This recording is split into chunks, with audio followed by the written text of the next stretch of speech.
Stephen Meisel told Grace. Grace told Anna. Anna calls me on set, come be interviewed. I go to her house on Sullivan Street, and she lays out what she wants me to do. My job was to do the covers and to do all the clothes that nobody else would shoot. So she told you that?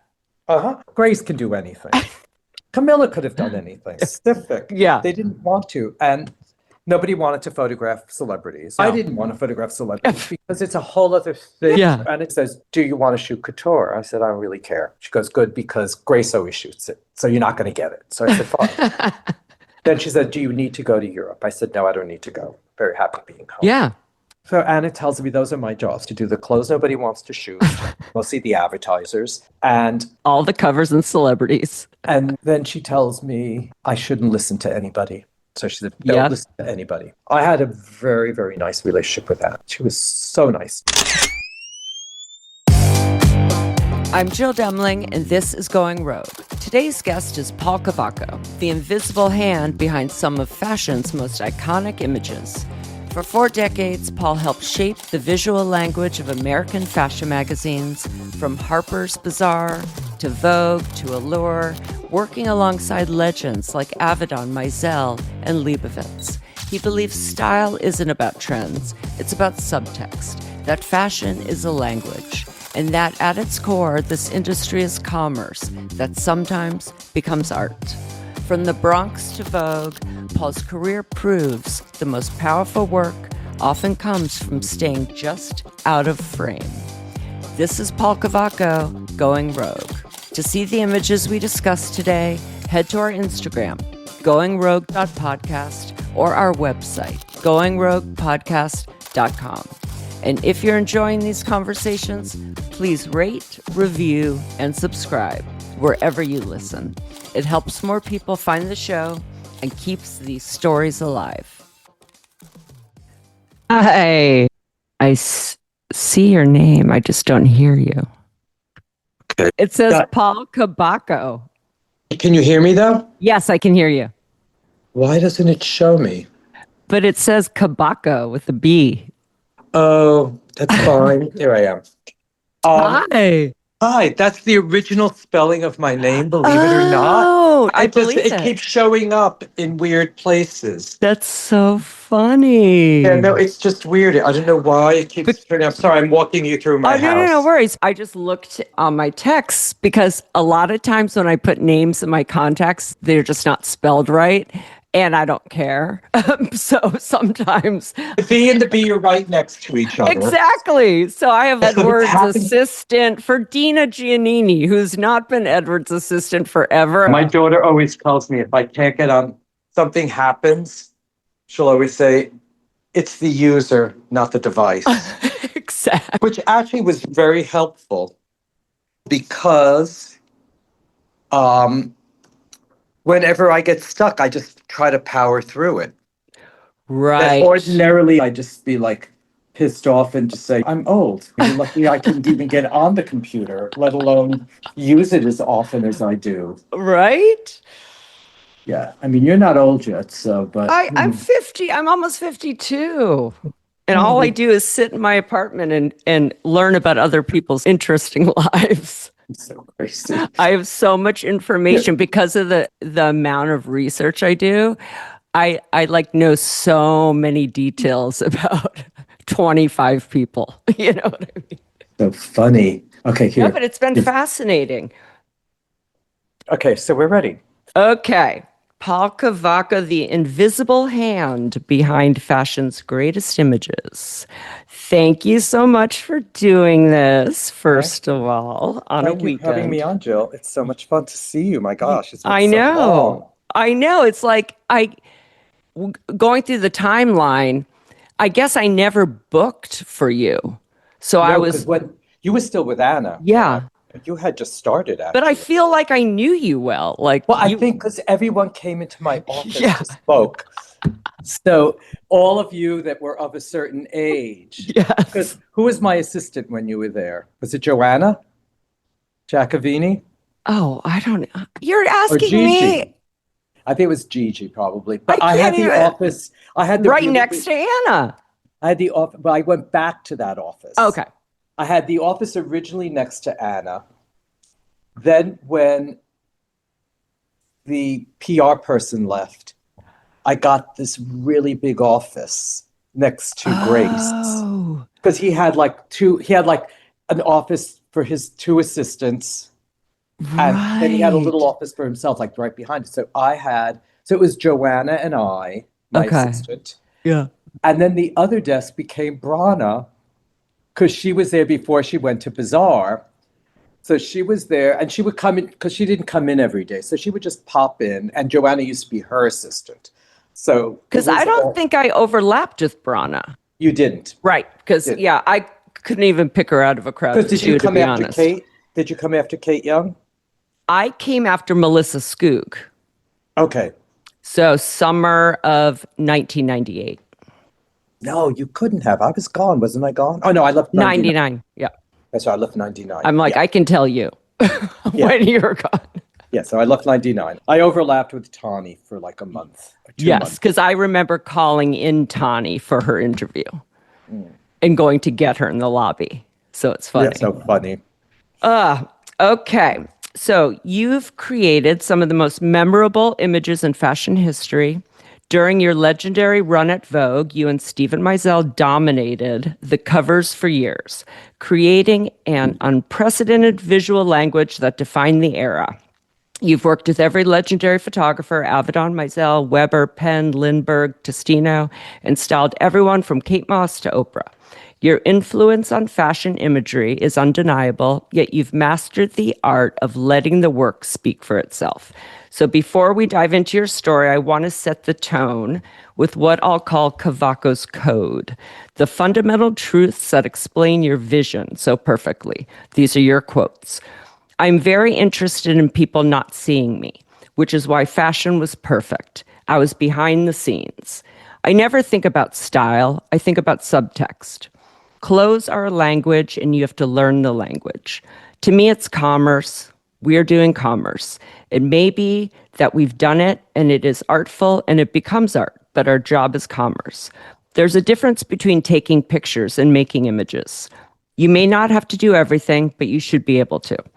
When you look at a photograph, you get something from that photograph, whether you realize it or not, because there's an emotion behind it, a heart behind it. There's a pulse. I love the not knowing. I love being all prepared, but not really knowing. Holding the space for all possibilities to happen. We'll unpack each of these today, but let's start with the first one. Let's start with the first one because it's the thesis. You've mastered the art of being seen through your work while remaining unseen yourself. Where did this idea of being the invisible hand originate for you? And what does it mean to you to create these iconic images while staying behind the scenes? So I think when I was young, I didn't really look at fashion magazines. It's not what my mom didn't look at. My mom read Ladies' Home Journal and that sort of nonsense. But Life magazine, you would see it. And when I was an adult, and when I was a teenager, my friends were looking at 17. So I would look through 17. Right. I didn't know that those weren't their clothes. I thought those were the clothes of the people wearing them. Right. I had no idea, because I wasn't buying it. So I didn't, right, of course. And I didn't read the captions. I didn't, so I thought you would look, you'd see, oh, that's how that girl dresses. That's how that guy dresses. I want to dress like that. So I didn't realize you could, because I wasn't reading it. Of course. It would give you the names of the stores. Stupid me could have just gone to the store, but I thought it was their clothes. And even as I got older, I still believed that that's what they looked like. So I come from the place of you should believe it. You should believe the photograph you're looking at. It should look like that person owns those clothes. They should be settled into them. Right. So it's not sitting on top of them. And I think you have to believe the picture. I think that's where that all comes from, is you have to believe the picture. So the clothes have to suit the situation. Mm-hmm. Hmm. I mean, and usually we start with the clothes, so we have to create a situation in which the clothes look like they belong there. Right. Unless you're doing something where the clothes don't belong there, but that's the story. Right. Exactly. But so for me, there's always a story, there's always a human. And I think that's the difference between editorial and I won't say advertising, but I think, but like maybe catalog of that time period. Hmm. Because you were looking at clothes for catalogs. I thought it anyway, when you looked at editorial, you were supposed to believe the story. That the story is what sucked you in to it, and that's the clothes you would buy. So as the editor, as the stylist, they shouldn't feel your hand. When you roll the sleeve, it should look like they rolled the sleeve. Right. When the woman that you're creating, if she's opening 3 buttons on her blouse, she's one type of woman. If she's all buttoned up, it's another type of woman. If the sleeve Right. is rolled, one type of woman. So there's all these little visual clues you're getting that make you believe that that's that person, Right. that you have to continue through the story. I was Yeah. like, you should believe what you're looking at. That's fascinating. Now it all makes sense when we had to like step on jeans and crumple them up, and why Annie Leibovitz probably really does like people to bring their own clothes, how their body changes, like if Yeah. it's, you know, lived But in, lived in. It's funny because I learned from actually, I worked a lot with Bruce Weber in the very, very beginning of my career. Bruce is actually responsible for me becoming a Yes, stylist. we're going to get to him for sure. And he always would be like, they should look like they own the clothes. That was his vibe too. So, and there was a hairdresser, Tom Priano, who's fabulous, like the best men's haircuts, the best and he would actually, like when we'd be outside, he would take his spray bottle that he'd sprayed the hair with and just spray the clothes. Right. And then because you're outside and you're moving and you're not sweating, but your body heat is, if the clothes are wet, it's forming to you. Yes. And it's from him that I learned. You wet the clothes and then you sort of wrinkle them up. You sort of push them into the skin. So because it doesn't just change how the clothes look, it changes how the person wearing them feels in the clothes. There's a difference between jeans that you just washed and jeans that it's on the third wear, right? Yeah. Yeah. You sit differently, you stand differently. And so that was the whole thing. So even when the clothes are very stiff, like I also, in order to leave our house when I was a kid to go to school, we had to iron our own clothes, the kids, my sister and I. wow. I would iron my clothes, she would iron hers, and then she had long black stick straight hair. I would iron her hair anyway. She would tell me you have to iron it. It couldn't have been straighter. Right. But so we'd iron our clothes, iron the hair and stuff. Oh But my God. there wasn't really steamers when I started. I know this sounds crazy. Like, there was little hand steamers, but there wasn't like the ones we now have. Yeah, exactly. And so I ironed everything, taffeta, satin. I would just iron it. So everything would be like, Exactly. standing out. But that also was a type of person that Oh, ironed their clothes. 100%. Yeah. 100%. And then I remember once Annie Leibovitz gave me a very hard time because I was ironing the shirt. Uh-oh. And she said, why are you ironing the shirt? And I was like, Annie, I'm taking the industrial creases out of the shirt. And so, but, because sometimes that makes sense though. No, this is Because gonna those sound- are those are very obvious creases. When you get And a if you- shirt in the, you order a shirt and has the, Yeah.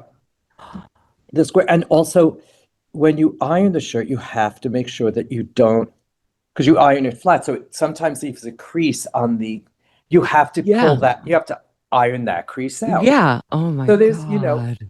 So it's all these little details about what makes clothes look. But I had incredible teachers. I had Keisha Keeble, who I was married to at the time, and she worked under Diana Vreeland and Grace Marabella. So she really was trained. Right. And then Bruce Weber, who Yeah. really taught me all about sort of both of them had this whole thing, and there's expressions that everybody used at that time, and there was the expression of dégagé, which is French for I don't know what, but it's sort of like the attitude of, like throw away. It's just like they threw it on, and that was a big thing in the 70s to look like you just threw it on, Right. and that's kind of the chic that you own the clothes, you just throw on Right. your clothes. And because the clothes are of quality, they look a certain way. Oh my God, that's fascinating. Okay, so let's give everyone kind of your background. So, Bronx to Buddhism. Okay, let's go back to the beginning. Through the conversations I've been having, I've realized that many, if not all, of my guests knew at a very young age what they wanted to do. Half were encouraged by their parents to pursue their dreams, the others weren't, maybe because their parents were fearful that the industry was too out of reach. Someone like Phyllis Posnick, father owns a hardware store, she's working at Vogue no matter what. They're like, I don't think so. So she stopped talking about it. Or maybe because their parents just simply didn't know these types of creative professions existed. Norman Jean Roy told me that in Tennessee, New York seemed so far away, and he had no idea being a photographer was even a job. You grew up in Hunts Point in the Bronx, Fort Apache, then Queens. Your grandparents came from Spain and Cuba. Your dad owned a bodega and worked at your uncle's chorizo factory. Your mom sold glue to schools. You didn't grow up with fashion magazines, just Good Housekeeping, Family Circle, your sister's version of Tiger Beat. You've said, at 16, my main interest was smoking pot. My grandchildren are going to hate that. Oh my God, why actually say that? My family was living in Queens at the time, and I thought I wanted to go to college because I didn't want the life that my parents had. I thought I would become a teacher because I was a good reader. Or my friend's dad was an airplane pilot, so I thought I would do that. I was just trying to figure out ways to get out. I had very nice parents, and my life was fine. I was just seeking something, and I didn't know what it was. I think it's part of being young. You went to CCNY for $50 while working full-time to pay for books. First college graduate in your family, English literature major. You thought, oh, I'll be a writer because then I don't have to see anyone. During your last semester, you got sidetracked into Buddhism. Quote, because that's what you did in the 60s and 70s. Everybody was into transcendental meditation, and the Beatles did it. You started chanting, waiting tables. At a Buddhist meeting, you met Keisha Keeble, quote, probably the most glamorous thing I'd ever seen, 5'10" and change with waist-length black hair and a Saint Laurent see-through blouse. So, Paul, take us back to Hunts Point. Paint me a picture, your dad's bodega, your uncle's chorizo factory. What was that world like? I kind of loved it because I was a kid. I lived in this building. So Fort Apache is a part of the Bronx that eventually got burnt down by the people that owned the buildings for the insurance because it was better than people squatting in it. I didn't know this. I was a kid. I lived there till I was 10, so I had no idea that there were junkies and hookers everywhere. There was a bar in every corner, so you think I'd have a clue. Right. But when you live somewhere, you think that's what life is. Of course. So people would, like you'd be walking and someone would throw like a bag of trash out the window. Or there were hookers, a condom out the window. So there were things on the street, there were rats. But that was my life. And my oldest cousin lived on the first floor of our building. We lived on the fourth. It was my parents, my sister, and I. And then on the fifth, right above us, was my mother's sister and her 3 kids. And we're all very close in age. So we all walked to school together. Yeah. We all walked home together. We all played. There was so many kids in the building. Our next door neighbor was a really close friend of my mom's. Another person that she had grown up with lived on the first floor of our building. So everybody lived everywhere that we knew, and they all had kids around the same age. So I don't know if you've ever seen, like in the 50s, they had the thing of the hula hoops. They have all the kids in the, well, that's what our street looked like because we all got hula Wow. hoops. Everyone was in the street all day long, Yeah, it's like placed. cars coming, game off, game on. Yeah, but Yeah. that's what it was Yeah. like. And there were a lot of kids. Yeah. So I didn't know it was bad. I actually quite loved it. I loved living there. And then we moved to Queens. We were the only Latin people in the area. So okay, so we'll go back to the invisible hand. The Yeah. reason why I liked styling. Growing up in the 50s, being Latin, especially Caribbean Latin, not a good thing. A lot of racism. But as a kid, you're not really understanding why, it's just like, why don't people like us? So I moved to Queens. It was very, we lived in a building.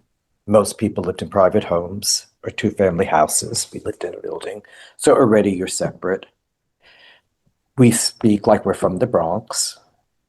It's a whole other accent. And did you guys move without it's almost like you had your little village or your commune. All of us, my cousin, we came back from the summer. We had gone upstate. My aunt had a house upstate, and we would all go, all the kids would go in the summer, except for my older cousin, who was from my dad's side, not my mom's side. And when we got back, a lot of his friends had been arrested. He was significantly older than they were. So they moved, and then we all moved. So we all moved to different places. Okay, so you didn't have that community anymore. Okay. I had a cousin who lived, which is why we moved to Queens. Oh, also older. And I don't know, she didn't seem affected by it, like my sister and I were really affected by having lived in the Bronx and moved to Queens. And so it was easier to be disappeared. You know how I'm very short. And people would just tell me how ugly I was. And so I grew up like, you don't want to be seen. You don't want people to make fun of you. You don't. Yeah, so of course. The job itself, Yeah. being stylist, where you're behind the scene was kind of perfect for me. So when the industry changed and you had to be on Instagram and you had to be seen, it was like, whoa, this is not, Right. Oh, that makes total sense now. Yeah, because it's going to come up later, but you just answered and it'll all connect. Okay, so let's talk magazines. So you grew up with Good Housekeeping, Family Circle, your sister's Tiger Beat, nothing about fashion, but then 17 magazine, you've touched on this already, entered your life at 15, and you've said it changed everything. For someone who would go on to become one of the great magazine editors, working at Bazaar, Vogue, Allure for decades, there's something about magazines specifically that spoke to you. So you talked a bit about you were reading it and looking at it and not really realizing that this wasn't how the models looked, or that they're even models, I guess.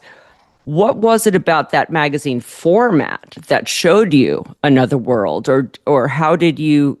I think it was just the visual. It's just the visual. It gave me a glimpse into something that I hadn't seen. So it wasn't Grace on an island, dreaming about a different world. I didn't really know that fashion existed in the way that it exists. When you don't have a lot of money, you shop differently. Right. And you weren't looking at Vogue, you're looking at 17. So let's also be clear there. It's not like you were. 17 still was, money. Right. But you weren't seeing locations of far off places necessarily. No, but you were seeing places that you maybe didn't see, like Harvard. You see the girls go to college. Right. So that you see things. And I think it just comes into your consciousness the same way that watching movies. So for me, it was always movies, reading. And then when I looked at these magazines, it was like, oh, okay, this is, people look great. I didn't know how to identify it as style, but they had style. I didn't know what it was, but they had a different way of looking. Right. Visually. So it was an interesting thing to me. So by the time I was in my 20s, I knew that, Vogue existed. I really didn't look at it. But I met Keisha. Right. And Keisha had been a editor she had worked at Glamour when she first got to Condé Nast. And then she went to Vogue with Mrs. Vreeland. And what did Mrs. Vreeland think of the Buddhism? That's the part, like, when I'm But no, just, so by the you know what I time, mean? well, Yeah. Keisha by then had left, Mrs. Vreeland had left Okay. Vogue, and Right. Keisha left Vogue. In this very early 70s, there was this whole thing of seeking, because, Right. Right. it was, No. I Yeah. think, I think, for a lot of people, they were the first generation or second generation of non-immigrants. Number one, I think number two, you didn't, because the whole sort of youth quake happened and that revolution, people didn't want to be their parents. No, for sure. Yep. And And it was also books on psychology. So I think a lot of things happened during that time period that made people question what kind of life they wanted. I no, I think mean, really that was it. yeah, no, and listen, we're also putting ourselves back there where it's not like you can Google seeking out something different means literally seeking it out. Well, I think for Keisha, I mean, she was from a family that the women did go to college, but a lot of women Right. did not go to college then. Don't forget, women's lib happened in 1973. I meet Keisha in 72. Women's lib Right. doesn't even happen till I 1973. mean, well, let's get you to your first magazine. So you meet Keisha Keeble at a Buddhist meeting. She's probably the most glamorous thing you've ever seen. And over the next 15 years, she's going to teach you everything and introduce you to a world you never knew existed. Since this is a podcast about magazines, I want to get you to Harper's Bazaar in 1992, your first editor job. But between that Buddhist meeting where you met Keisha and walking into Liz Tilberis's office 15 years later, a lot happened. So let me give our listeners the quick version so we can get to magazines. Okay, so you and Keisha lived together, had a baby, got married. Keisha was working with Bruce Weber for Esquire. This is around 1976, 77. You were helping her put the clothes together on set, and Bruce noticed. He said, he's kind of good at this. He asked you to style ads for him. Then you started working with Patrick Demarchelier, then Avedon, then Stephen Meisel at the very beginning of his career. You had no assistants. You ironed, steamed, dressed everyone all by yourself. Keisha was teaching you the craft, how to tie bows, pin clothes, handle a handbag, turn a skirt up. She taught you all the rules so you could learn how to break them. By 1977, you and Keisha formed Cavaco, a freelance styling company. You divorced in 84. She remarried John Duca in 85, a journalist writing fashion for the New York Times. You formed Cavaco and Duca in 1985. You did ads, press kits, eventually PR. You were the first 3 editors doing PR. You started with Bergdorf Goodman, Stephen Meisel photographing, Mats Gustafsson illustrating, KCD grew. But then you stopped working in the early 80s. You didn't want to travel anymore because Kylie was growing up. Prada or stay home with my family. You made the choice to stay home. Later, you lost John in 89. Keisha died in 1990, plus your dad and grandma, your entire family in 3 years. And as a result, you are now raising Kylie alone. She was around 12, right? When She was 13. 13. She was 13 when Keisha died. It was you, Ed Filipowski, and Julie Mannion left at KCD. They were running the business. When Keisha died, you thought, I'm done because my whole thing was tied up to her. But Stephen Meisel brought you back. He said, come back to work. We won't put your name on the page. We will tell everyone they can't talk about that you're here on set. You were heartbroken, but you came back. You started styling again. By 1992, you're working on Madonna's Sex Book with Fabien Baron, Stephen Meisel, and Francois Nars. Fabien tells you Liz Tilberis is coming to America to work for Harper's Bazaar, and he's going. He says, this train is stopping at this station now. I don't know if this train is ever going to come back to this station, so you might not be able to get back on at another time. You were doing a lot of styling at the time. Ed and Julie were really equipped. They didn't really need you. Okay, so that's 15 years and 2 minutes. So I'll do it. I'll get the timeline quick. Yeah. Okay, so what happened was, so I meet Keisha. We have a baby. We've been together since 1970. I think we meet in 72, so we're together since like 74 or something. Um, we have a baby in 77, and I'm at that point, I'm a waiter. I work at a place called Brewburger, which is on 57th and 6th, and you get a burger with all the beer you can drink. So we have a lot of drunk people. Keisha lived right near there. So Keisha would come and get me from work, and we would go to like fashion shows because then it wasn't so formal. And the fashion shows were Right. in people's showrooms. So you'd be sitting there in like a showroom and then go through the showroom. And because, we were not really at a magazine, they would put you in the room that was really where the seamstresses were. So you'd be in a little folding chair with your back to a sewing machine. And the show would go through Yeah. the thing. So that's how it worked. And then, of course, it was Halston. He was in the Olympic Tower. It was all mirrored. And you would sit there. And there was no seating. You would just go sit. I Wow. don't know if you ever worked in a restaurant, but Yes. you smell like the Yes. restaurant when you leave. Yep. So I leave the restaurant. I'm smelling like, burger and beer. Keisha comes, gets me, says, I'm going here, come with me. We go to the Halston show, and I'm seated next to Grace Marabella, who at that point is the editor-in-chief of Vogue. And I'm sure she's thinking, I'm at this point like 24, but I look much younger. And I probably smell like a brewery and a hamburger, Yeah. French fries. So it was, she probably was like, what the hell is that? But anyway, so that was the real introduction to fashion. Right.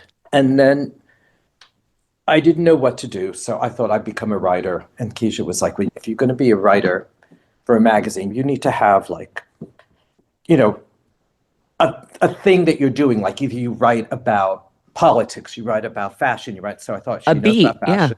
So I thought, okay, I'll write about fashion. So she at the time was doing freelance PR. And so I would write the press kits. And we sent a press kit to the Soho Weekly News. They called us, and we started to do their menswear. And we shot with Bruce Weber. Right. Just before this, though, Esquire called Keisha saying, we're looking for someone to do the menswear. And she goes, well, I can do it for you. So she does it freelance, which at the time was the beginning of freelance. Right. And usually freelance did ads, not magazines. Right. But she became a freelance editor for Esquire. We meet Bruce. She can only use real people as models. And I become one of the real people. So, because it's a college kid issue, so it's all these people. So I'm one of the college kids. That's because I've just gotten out of college. Right. Right. So, so I'll go back to the ugliness. They're shooting, and all the boys are like 6 feet tall. And then there's me, and I'm kind of the foil of the picture. I'm like kind of the joke, like they look glamorous, and I'm always smiling like a Doberman in this. Right. And they're shooting it, and the person from Esquire comes and just keeps saying, "That boy is so ugly. That boy has a face only a mother could love." Oh my He kept God. going. But not and you're that taking one for the team here, obviously. So I didn't hear it, at the time. Keisha tells me, we think it's really funny. Like, what do I care? Because I'm like thinking, oh, I'm a model now, I'm really cute. And of course I wasn't. I was the foil, but it didn't really matter. Yeah, of course it doesn't. Yeah. So then the next day, though, she comes to Brewburger, because it was right near the Esquire office, and hires me to do another job because they need someone who's kind of odd looking to do this picture.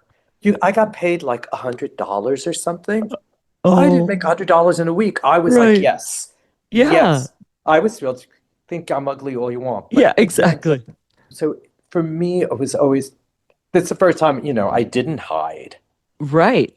But much more comfortable hiding, much more, But because of comments like that, you just think really, like, sometimes you can laugh it off, and sometimes it's like, depending on the day. No, for sure. And you can only laugh it off if it's for the, you're doing it for Keisha, you're making money. Like you can rationalize all of that, Yeah, but you're still taking it in, whether yeah, of you, course. yeah.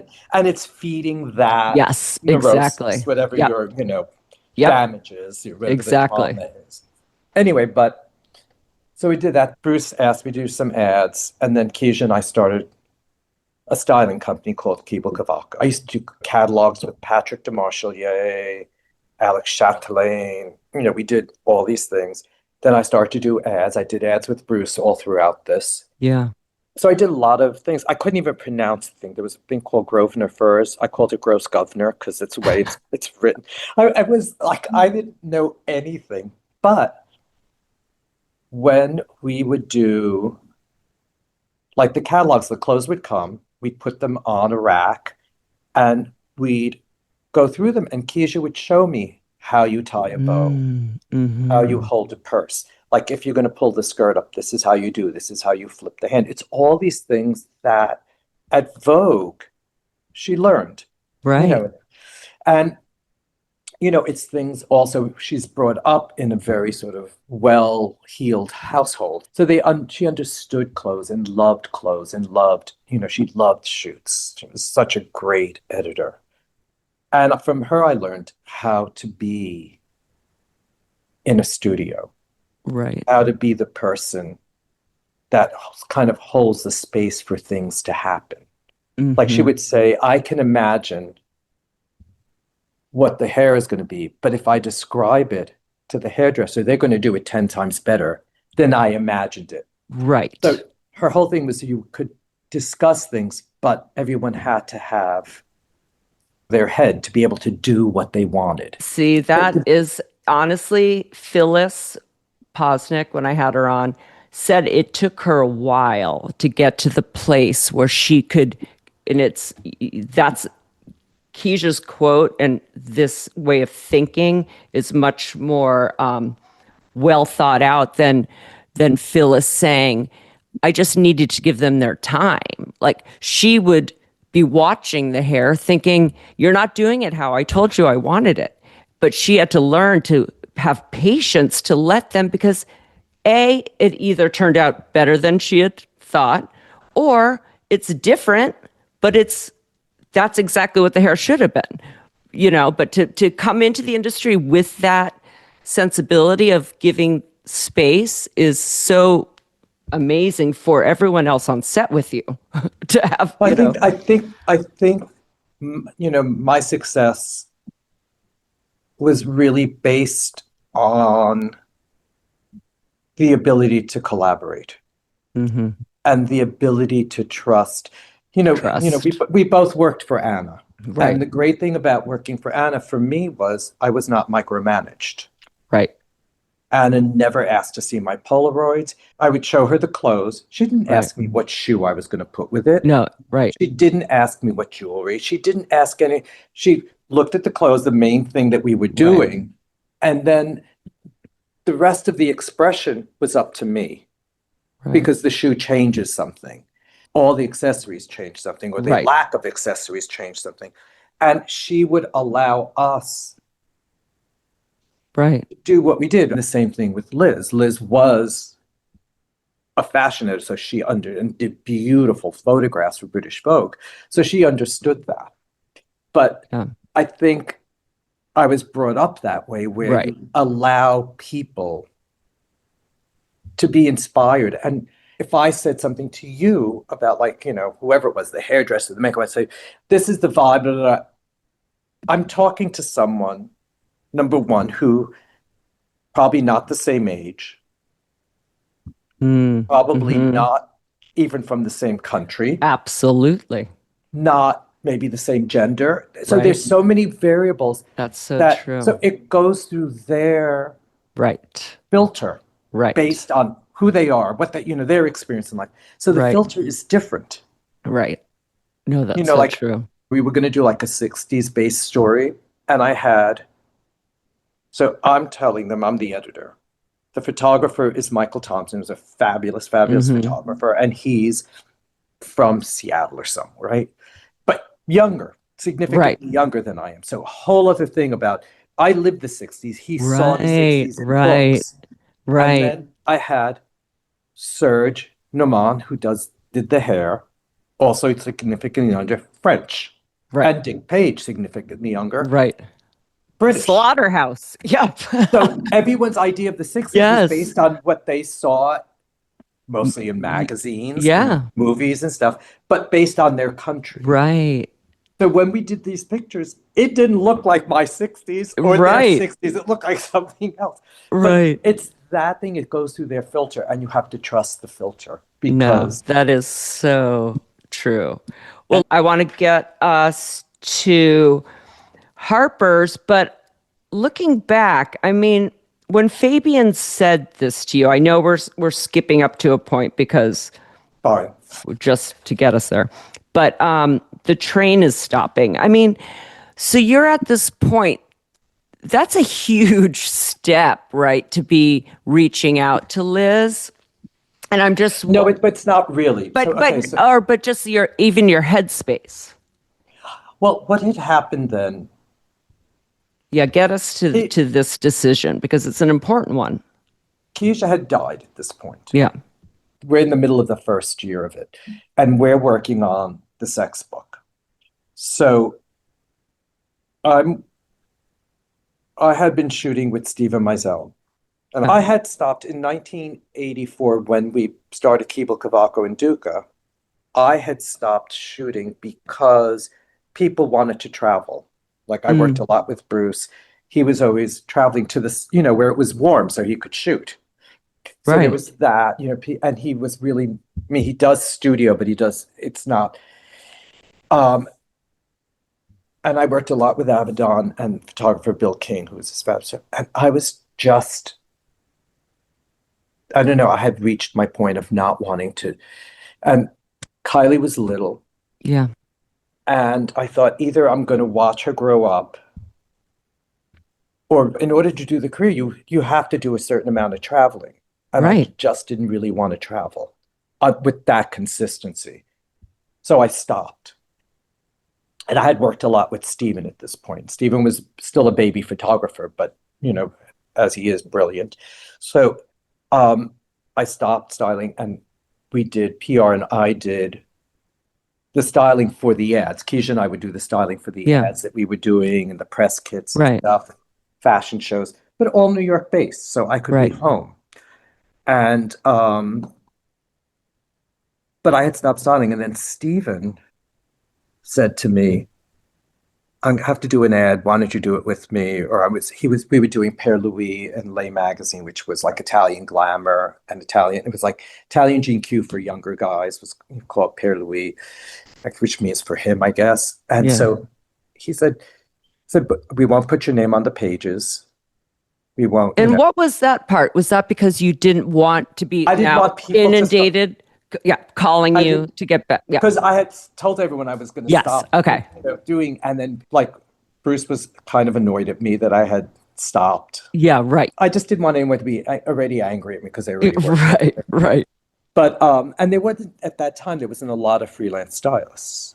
It was fairly new. By Right. the 80s, it was much more. But in the 70s, there was very few. It was Julie Britt, few people, Patty Wilson. So there was. Anyway, so that's how I started. And then when Keisha got sick, she got sick almost right after we started our business. She had breast cancer. I was glad I was home. I have to say, I worked with Steve in the studio sometimes.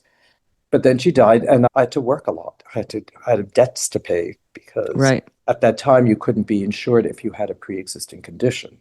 And when you're young, you don't think about health insurance. Right. And, so we had health insurance for everyone. I had it. But because Keisha had breast cancer and had been diagnosed, so I ended up with a lot of bills. God. Yeah. And so I would I'd shoot in the day or shoot at night, work a little bit in the office. And anyway, so at this point, Steven's working a lot with Madonna. He's doing Rolling Stone with her. So I'm doing that. And we're shooting the publicity pictures for Truth or Dare. So that's going on. Mm-hmm. And Fabienne is going to do the sex book. So Madonna and Steven cook up the sex book. Madonna Okay. cooks it up, asks Stephen to do it. He says yes. Stephen asked me to do the clothes for it. And then they ask Fabienne to do the art direction. But really, it's Stephen and Madonna are doing Right. the thing. And then Fabienne comes in. And I had met Fabienne before and stuff. And, I really liked Fabienne. And we were shooting. He would come on the shoots. We went to Florida to shoot some of it. It was hilarious. And we had a great experience. And he said, Liz Tilberis is leaving British Vogue and going to come do Harper's Bazaar. I'm going to go. Patrick's Domarche is supposed to go. Peter Limbrick's supposed to go. And Stephen was supposed to go. So is that signaling that the staff is going to change?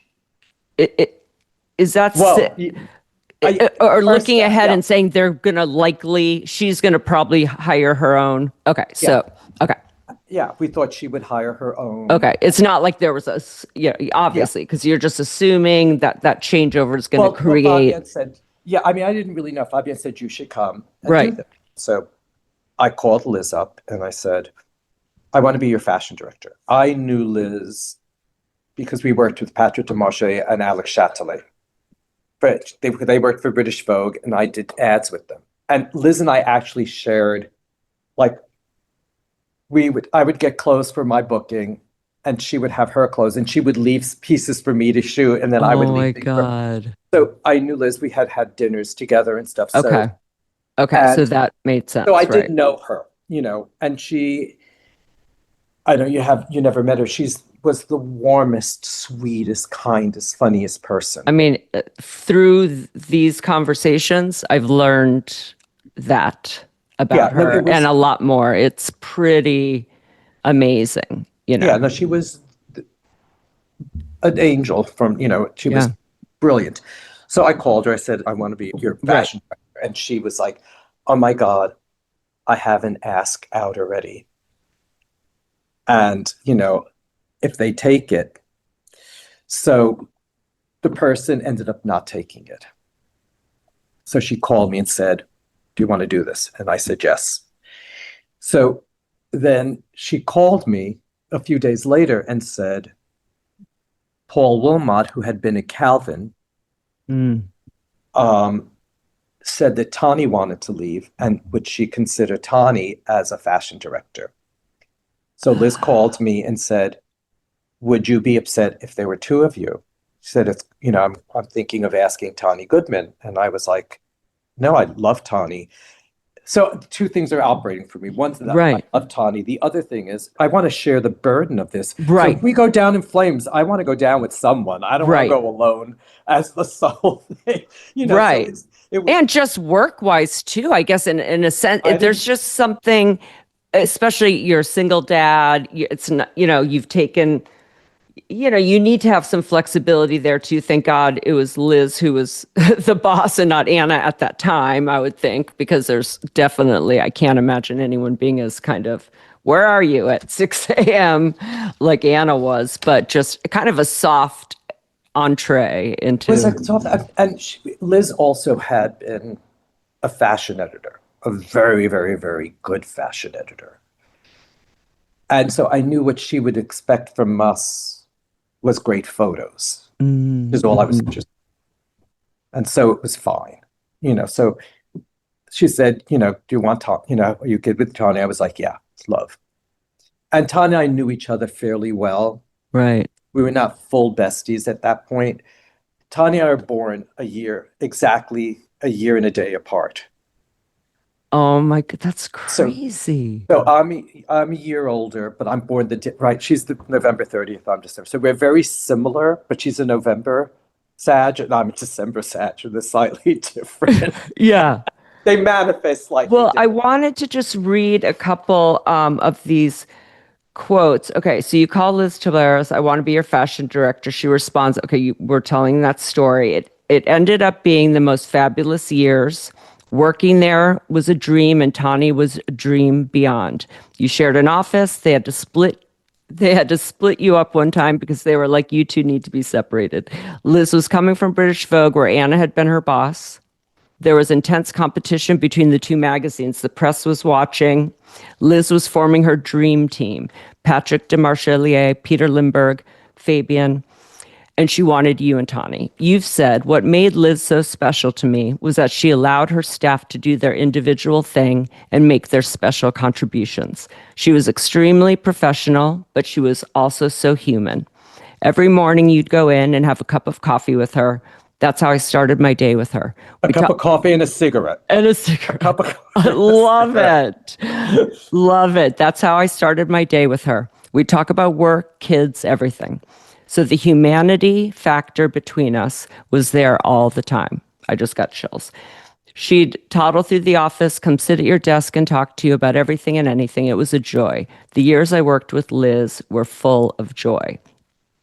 I mean, that's amazing, right? So it was the nicest, and everybody was fabulous. Yeah, and you said she also let you be who I was. The years I worked, I mean that's huge. I think the really good ones, I think Anna let us be who we were because we're not micromanaged. Right. Neither one of them micromanaged us. Anna's more definitive because, Anna, they're just different people. Yeah, I have a whole comparison section, but I take just let me be who I was, not as a fashion director, as a human almost. What it was because she knew me as a human. Right. She knew me first as a person. Also, right. That's important. Liz had 2 little kids. I was the only person really who had a kid. Fabienne and I had kids. But I had much older kids than everybody else. I had a teenager. Right. So I have a teenager. They all have like babies. Yeah. But Liz was so much fun to work with, as was Fabienne. Everybody was adorable. And we didn't know what we were going to, we wanted to do something great. We didn't know whether it was going to turn out great because who the hell knows? Right. And when we did the first issue, I think a lot of people thought it was a great issue, but people also thought it was a shitty issue. The cover has Linda with her hand up here and the letter A is falling into her hand. Yeah. People would walk by me and go, and then put their hand God. up to their head, imitating like they had a headache. So had Anna brought these photographers? Because when I was there, I do remember each one by one. Patrick came over. Peter was later. Patrick had worked at Vogue under Grace Marabella. Anna inherited him. He did a lot of Vogue with Anna initially, but he worked for British Vogue. Okay. Peter, I did British Vogue.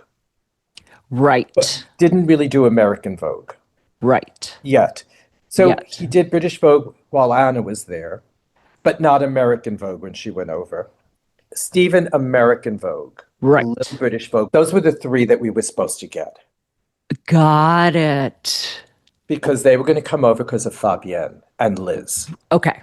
Got it. So they From were British Vogue to American Harper's. Got it. Patrick and Stephen had to leave American Vogue. Right. In leaving American Vogue, Patrick no longer had the Vogues. Stephen was going to leave, but then he would not have Italian Vogue. From what I understand. Yes. Okay. Because that's a huge thing. And the press, when I look back at press back then about Anna coming and Anna starting to poach people, but it's interesting how I wasn't even aware when I was at Vogue and people started coming over. For me, it was the first time. Like, I didn't know there had been all this history. But Mario was not American Vogue. He was British Vogue. He went over to Bazaar because Fabienne brought him, and then Anna poached Mario from Liz. So it was a big deal that's why it's mentioned so much as when Fabienne's telling you this, because it's a big deal that these photographers, that's the sell. The two that came, sell. The 2 that came was the sell. Yeah, everybody exactly. else came later. It would have been, with Stephen had been there, it would have been a whole other story too. But he stayed. I was going to ask you about kind of what you learned from Liz, but I'm going to do this comparison with Anna and Liz to kind of put them next to each other. Sure. Because some of them are similarities, like you said before, being able to be yourself. So now we're 96, right? After 4 years at Bazaar, you were offered the job at Vogue. This wasn't just any move. You're going from Liz to Anna, from the challenger to the champion. Anna had been Liz's boss at British Vogue. There was a rivalry. The press was watching, and you were crossing over. But you wanted it. You've said it was validation for me. Keisha had been offered the job. I think it was maybe 17 years prior to that. She didn't take it because she was pregnant with our child, but I was able to take the job because our daughter was grown up. I so wanted to do it. All I wanted was one Vogue cover. I thought one Vogue cover would give me a validation. Your first cover was January 1997. You did almost all of them, by the way, with the exception of a few Camilla did in early 98. You did Giselle's first cover. You did Oprah's cover. Cameron Diaz's first cover. You and Stephen Meisel were essentially the dream team. Meisel shot nearly every single cover in 97, 98, 99. I think I saw one Annie cover going through it all, and I think that was Hillary Clinton, right? So it wasn't even, and you styling all of them. I arrived in June 98 as Anna's first assistant. Your Sandra Bullock, Meisel cover was on the stands. This was 350 Madison Avenue. You smoked in your office. We all smoked in the closet. This was still the model era. We were only doing a few celebrities a year. We overlapped for about a year before you left in 99, and I was promoted to entertainment editor at the end of that year. After 3 years, you left for Allure. So before we talk Anna versus Liz, I want you to walk me through leaving Bazaar and crossing over to Vogue. How did that opportunity come about? And was getting the solo fashion director title part of that appeal? How did Liz handle losing you? And of course, tell me about the Anna interview. Everyone remembers their first with Anna. I knew Grace and I knew Phyllis. I knew Phyllis very well, actually. Oh, wow. Okay. So that was great. Yeah, and I loved Phyllis. She's really funny, really smart. So I knew them, so that was fun. Oh, that's amazing, yeah. Now that I'm older and I think about all the things I did, all the choices I made, I was very bratty at Bazaar. I Not can't bratty. even see I'm that. not bratty. Bratty in my way, I think. Liz was sick, and so she was in and out of the office a lot. And Fabienne also in and out of the office because he had his business. And initially we were all there together a lot. Like we spent so much time with Fabienne. Fabienne was there a lot in the beginning. And with all magazines, it is advertising. Like, how much advertising can you get? How much? And the advertising was slipping, and it was difficult times. Liz would tell us something like maybe we had to be more cheerful because we were very austere. And then Fabienne would tell us something else. So it was a little confusing. So I had this idea to do an issue where every picture was smiling.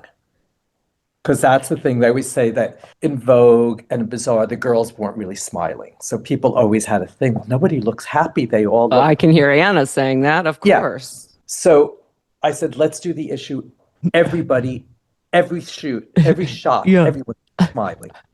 And Fabienne's like, darling, you can't do this. I'm like, no, of course you can do this. And he was so against it. And I, of course, because he's not there, but I'm there. And I have Tani, of course, with me. I have, Melanie. So all these people Elisa. So we're all like, let's do it. Let's do it. Because I'm like a big cheerleader. Like, happen. So we all go do it. Elisa does still lives because she did the accessory stories. Right. Fabienne then takes the issue and breaks up all our stories. So they're not running as stories. Every page is different. So there's like one of my pictures of someone smiling next to like an accessory next. You flip it, and then it's like a feature, even like splitting it up. So you didn't. The whole thing is just running like this, and then he's putting runway pictures where they're not smiling. So the issue is not a smile. Oh my God! Because he told me it wasn't going to work, and so he made it not work, and I was so angry. Oh, that is some serious power move on whose boss. Something else happened. I decide I'm supposed to do a sport issue. I'm very not sporty. Right. So I decide I'm going to do Stella Tennant as the sport girl, who's the least athletic person. Yeah. So I have this 5'11", almost 6 foot girl who's, a No stick muscle, figure, just no muscle tone British, no muscle. smoking. Aristocracy, beautiful Yeah. child. Yeah. And I have her running with a parachute on her back, Oh and my God. and of course, she and I are dying of laughter at Yeah. this. And Yeah. the pictures come, and Fabienne, who's like, they all were like, you shouldn't do this. And Fabienne takes it and does this beautiful art direction, but I'm angry. Right. Does it like puzzle pieces. I'm annoyed. Right. And so he's giving me cross sort of communication. So I'm really confused. And I go to Liz and I say, I can't keep doing this. Either he goes or I go. Wow. And she's sick. She's sick. So She can't have him go. No, but my egotistical self thought And that she has another fashion director. Let's be real. I'm far more bossy than Tawny. Yeah, of course. I'm much more like out there as a human. Other than Liz, I'm the oldest person. Not going to mess with me. Right. Right. And so Fabienne, I thought, was messing with me. And it was my ego got in the way. He stayed. His contract was up. She renewed it. And the only reason we had the contract, it was time to renew it. Right. And well, don't renew it. And then didn't happen. So our time was very, very close to Stephen Meisel. And I said, I'm thinking of leaving and going freelance. And he told Grace. Grace told Anna. Anna called me on it. I was on a shoot with David Sims freelance. And she calls me on set. Wow. Says, come be interviewed. I go to her house on Sullivan Street to be interviewed. And she lays out what she wants me to do. Now, was there an official fashion director at that time? Before you go over there? There had been, because Carlene was a fashion director. Okay. Andre was a creative director. There were 3 of them at the time. But it wasn't like it was once you came over. That was a little bit of a different format. I think by then Grace had become Grace and Carlene, and somebody else was fashion director. Okay. And then they had left, so leaving Grace alone as the fashion director, and then Grace turned creative director. Got it. Okay. So they needed another editor. Yes. And so Anna called me, and I had done a lot of covers for Bazaar. Yeah. And so she said, my job was to do the covers and to do all the clothes that nobody else would shoot. So she told you that. Uh-huh. I was wondering, like, poor Tani, she gets all the bad clothes, but it's like, that's the job. That was our job. To be able to handle those clothes. That's the thing. To be able to make the clothes. Well, no. Okay. Grace can do anything. Grace is a brilliant editor. Camilla could have done anything. Right, they but didn't they're very want to. specific. Yeah. They didn't want to. And nobody wanted to photograph celebrities. Of 100%.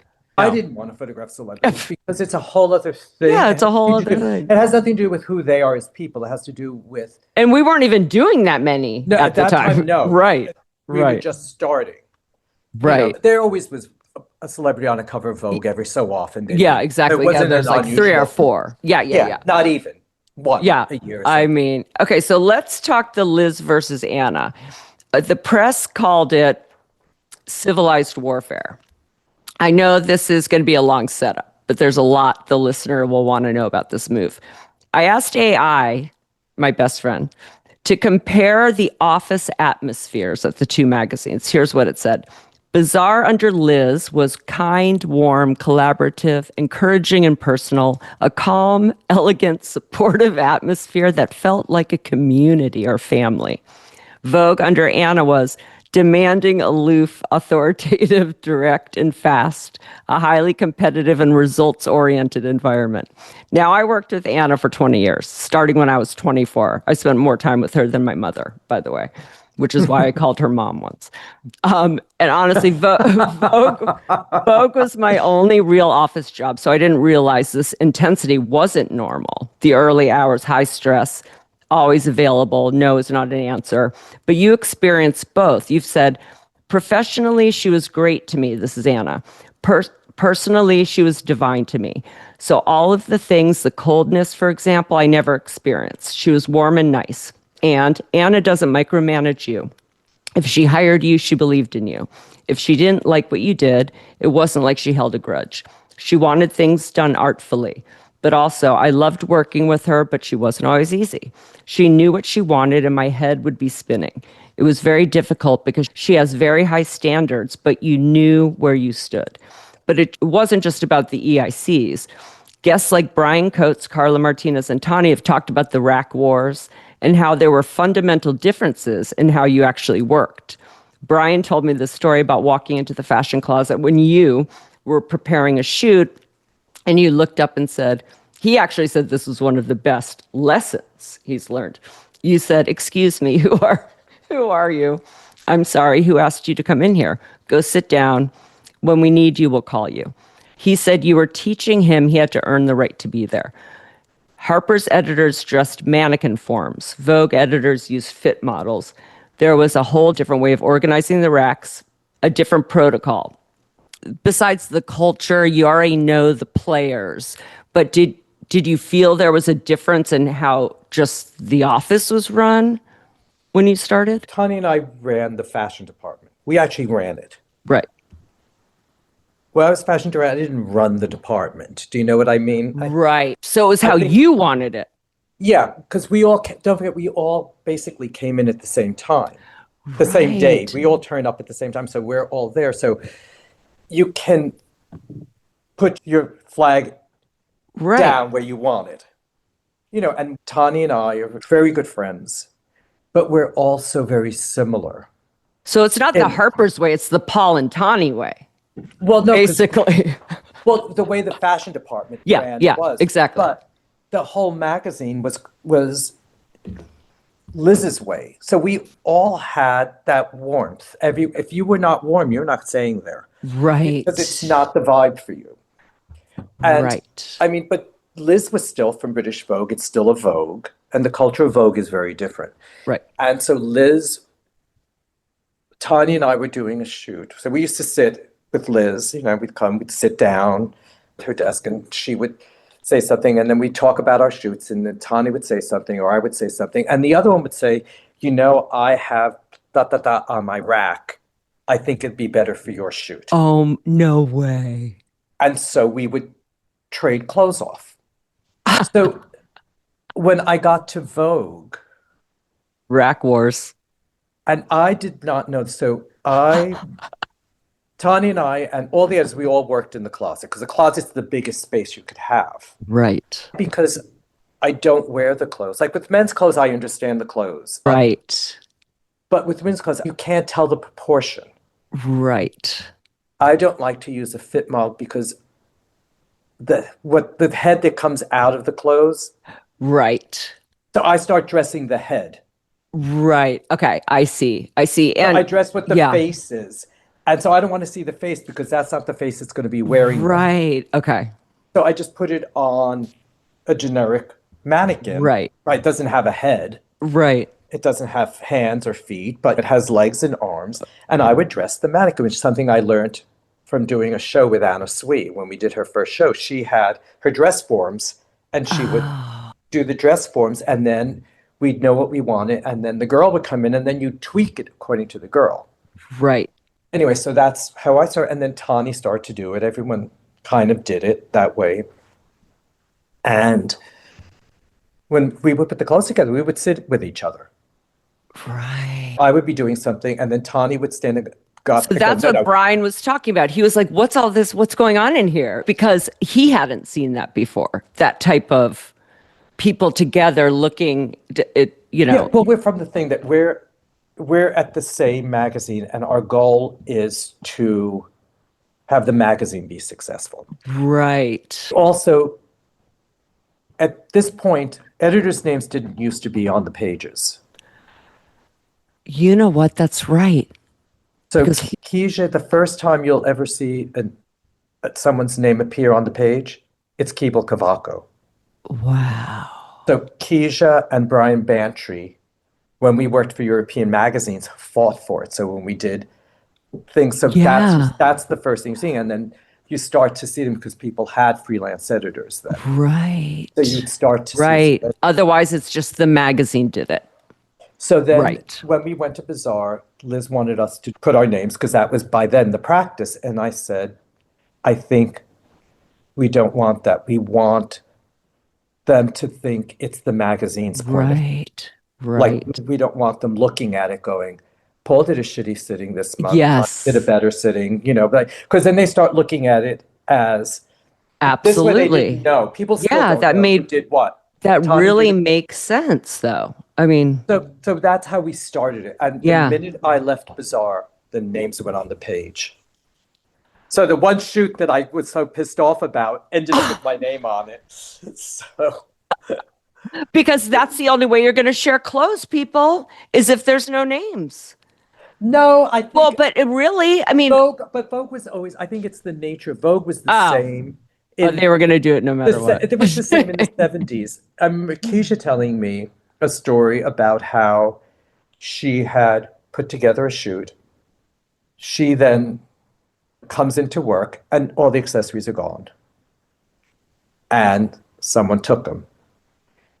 Flash, 20 years later, I'm doing a shoot. And I work in the closet. Everybody usually works in their, like outside Right. their office. Right, But I exactly. work in the closet because I need the space Yep. and I want to put music on. Yep. Anna doesn't Smoke. like music because Anna thinks that you sound like you're working in a factory, Yep. but have Yep. music on. Yep. And so me and my assistant are dressing mannequins, and I was having a blast. I always, Yeah. I think working is fun, and Yeah. I think what we do is fun. Yeah. But so one day I come into work, and Joanna Giacovini is my sister. She goes, "Go talk to Candy."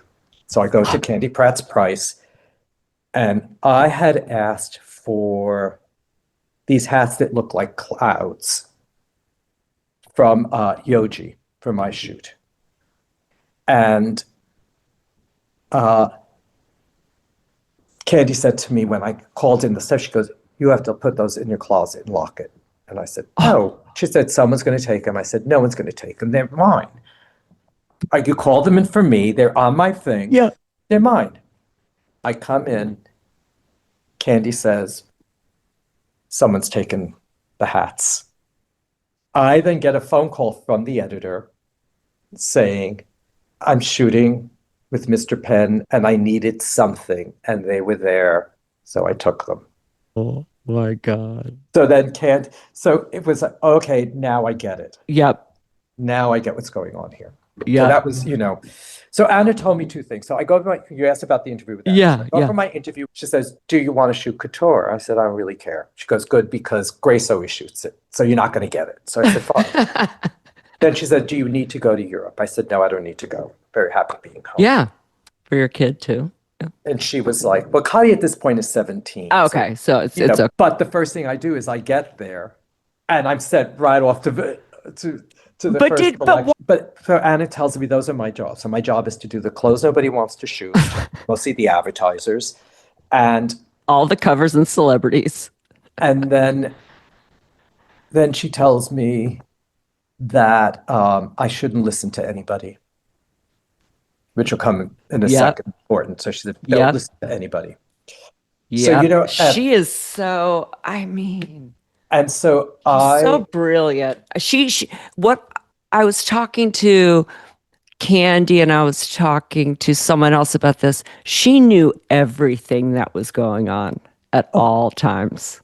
She knew. People might not have known she saw that or heard that, but she was always aware. Yeah. Because I knew Anna a little bit. Yeah. Before that, and what had happened also, I have to go back a second to just talk about Anna, because I had a very, very nice relationship with Anna. She was so nice. She was so nice to me. So it's Keeble, Cavaco, and Duca. Keeble's dead. Duca's dead. I'm left. I'm the least sort of front-facing person of the three of us. Mm. John's the fabulous writer.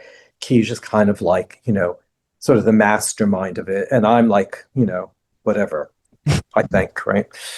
So Anna's going to do the fashion, there was a thing called the fashion group, and what they would do is they would present the collections to the New York people that didn't go to the collections in Europe. Mm. And one of the magazines, they'd ask different people to sort of like be the ones. So Anna was going to do it, and she wanted Keeble, Cavaco, and Duca, which was still there at that time, as that, to do it, to produce the show. And Fashion Group said no, because we had done a show for them that was quite controversial. Like really, like we had a transgender model on the stage. There were things that they were not ready for, Okay. you know. Yeah. And so they were like, no. And then Anna said, I won't do it if you don't have them do it. And Wow. so because she did that, it allowed people to see that we were still viable, even without Keisha. Wow. Wow. I mean, she flexed Yep. for the memory of them, whatever Wow. the reason Got was. chills. Yeah. But it's something that was a conscious thing for her Right. that helped me. So I've always felt very warmly towards, because she was always very nice. We didn't know each other well at all. Right. Does it anyway, right? She knew John very well. She knew Keisha a little bit, me barely. But when I go there, the first day at work, Anna calls me in her office, and I go in and I sit down. I mean, she has metal chairs. It's not the Right. most comfortable seat. Exactly. Yeah. But Yeah. I sit down, we blah, blah, blah, whatever. Yeah. We get up and I leave, standing outside, because my office, don't forget, was right next to hers. Right. And Grace and Phyllis are standing there. And they're like, what happened? I go, Yep. I don't- I can picture. I said, I don't know. I went in, I sat down, and they said, you sat down? I was like, I had no idea of any of the. So I'm like, because I don't have that. Of course. I think these are people I'm working with. These are my compatriots. You know, so this is, Right. you know, these are my colleagues. And even though Anna's my boss, she's also my colleague. Right. So I don't think anything of these things, but I'm getting my lesson right away. Yeah. So I go then to talk to this writer. There was a writer at Vogue called Charles Gandy, and I Of tell him what course, yeah. happened. And he said to me, you have 2 minutes with Anna, and the second one's a courtesy. And I love it. it was the most brilliant comment. And from that moment That is on, brilliant. from that moment on, when I went in to see Anna, I stood, Yeah. she'd say blah, blah, blah. I go blah, blah, blah, blah, blah, blah, Yeah. blah, blah, blah, blah, blah, and then we'd be done. Yep. That was it. If I was doing a shoot, sometimes I would just call her. And one time I called her and said, this is what I'm thinking. I have all these photographs of ideas. So Right. they're on my wall. Do you want me to take them down, or do you just want to walk over here and look at them? So she said, I'll come over. Walked over, looked at them. Oh. I mean, she was clearly my boss. No, but Paul, I'll tell you, like my experience being trained by someone to be her first assistant, being told she likes blue file folders, right? So then I'm taking over the office and I have pink for B because I'm doing all their health insurance, all of that stuff. Yellow for Charlie, blue for Anna. The old assistant comes by my office and says, oh my God, you have colored file folders. Didn't I not tell you Anna only likes blue? I'm like, if I get fired for colored, but sometimes you just have to. But it's almost like this urban myth of like things you can't do. And she wants you to be yourself. Like, well, it's funny because I used to do PR for Gianni Versace. And I'm doing the ads with Donatella. And we're at the Penn studio. Someone I know who works for Penn says to me, you know, you have to be quiet. There's not music. There's not this thing. So, okay. I go in, and it's Christy Turlington, Linda Evangelista, Yasmin Gori, you know, all these people everyone, there. yeah. And it's Kevin O'Quan and Orbe. You know, Kevin O'Quan doing makeup, Orbe doing. Yeah. So we all know each other really, really well. We've been in 1,000 different studios together. Right. So we're having, like, we're laughing. And the Yeah. dressing room is this tiny, tiny, tiny dressing room. So we're all stacked in this dressing room. They're doing the hair and makeup. We're laughing our heads off. Yeah. Penn comes in, sticks his head in the dressing room, and I think, oh, fuck. And he goes, "It's been so long since I've heard laughter in the studio." Wow. And from that day on, it was several days of shooting. And he would come in the morning. And during this time, came out in the paper that I was leaving Keble, Cavaco, and Duca and going to Bazaar. Came in with like the thing from page 6 saying, "I hear you're going to Harper's Bazaar." Wow. So we ended up having a very, very pleasant. I mean, in the studio, he's the boss. Anna's my Right. boss. So Right. you listen to your boss, but I was allowed to be me, Right. and there's a quieter me. But, Right. I mean, when Right. I left, even though Anna was very annoyed at me leaving, she gave me, it's when those little CD players came out that you could play, videos on. Yeah. Yeah. Yeah. Not videos, but you know what I Yeah. mean, like Yeah. Yeah. movies. Yeah. And that's what you would take on the plane with you and stuff. Yeah. Gave me one of those with a note that said, and of course I don't have it anymore, something like, "I'm going to miss your laughing in the hallways."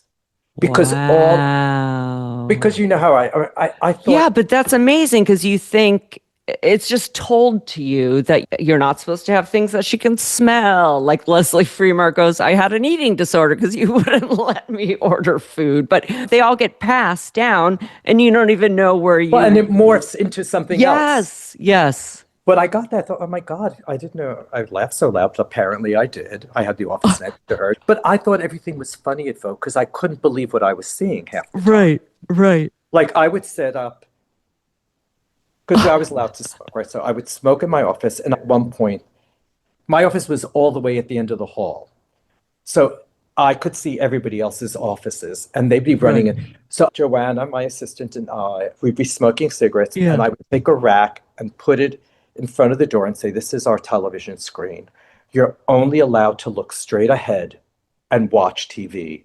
And we would watch everyone running in and out of the offices like chickens, like we were watching Yeah. TV and just, Oh, that's what Carla, Brian, they all talk about.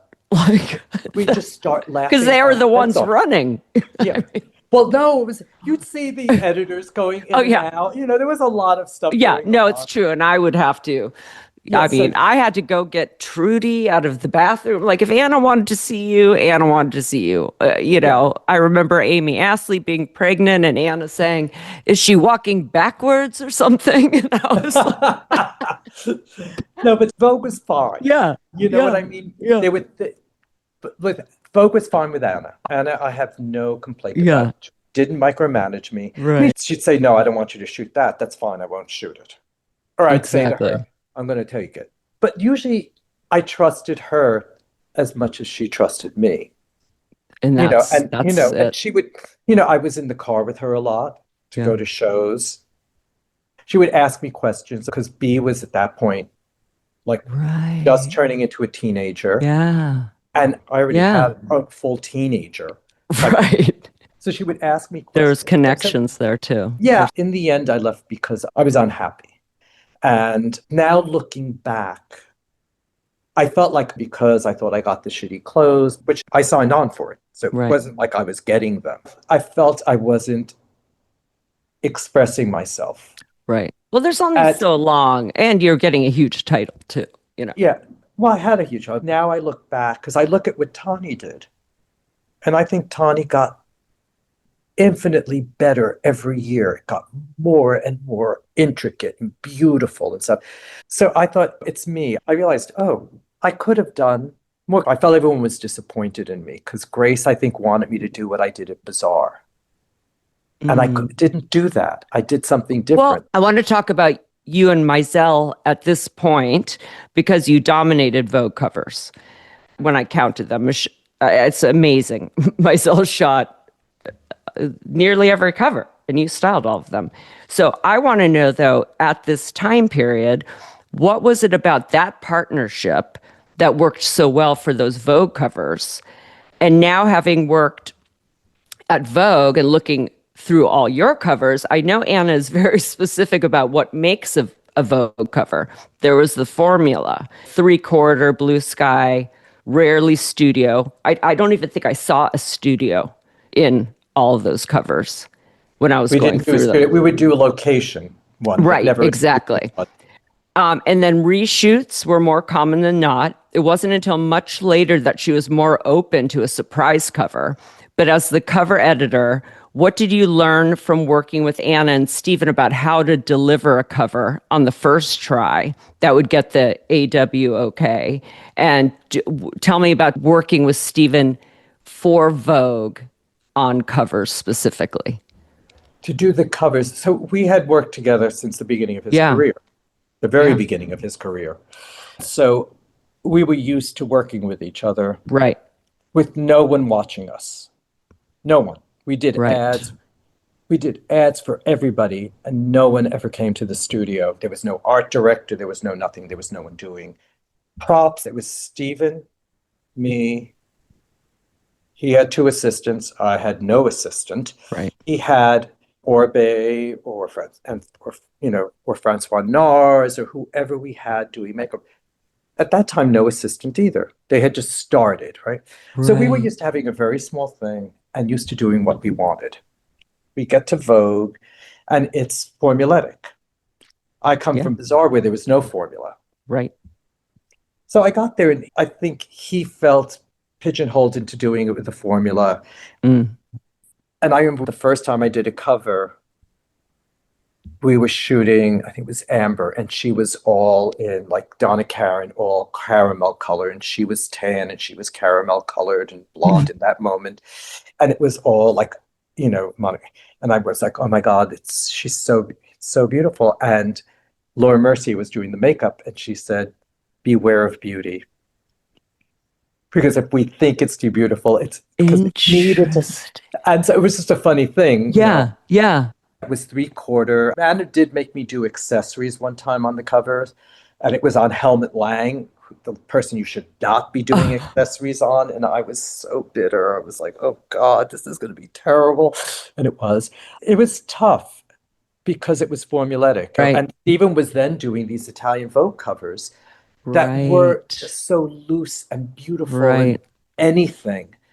And Bazaar was more like that, not exactly. More art. Yeah, it felt more that. of an art magazine for And sure. so I was struggling because I couldn't figure out.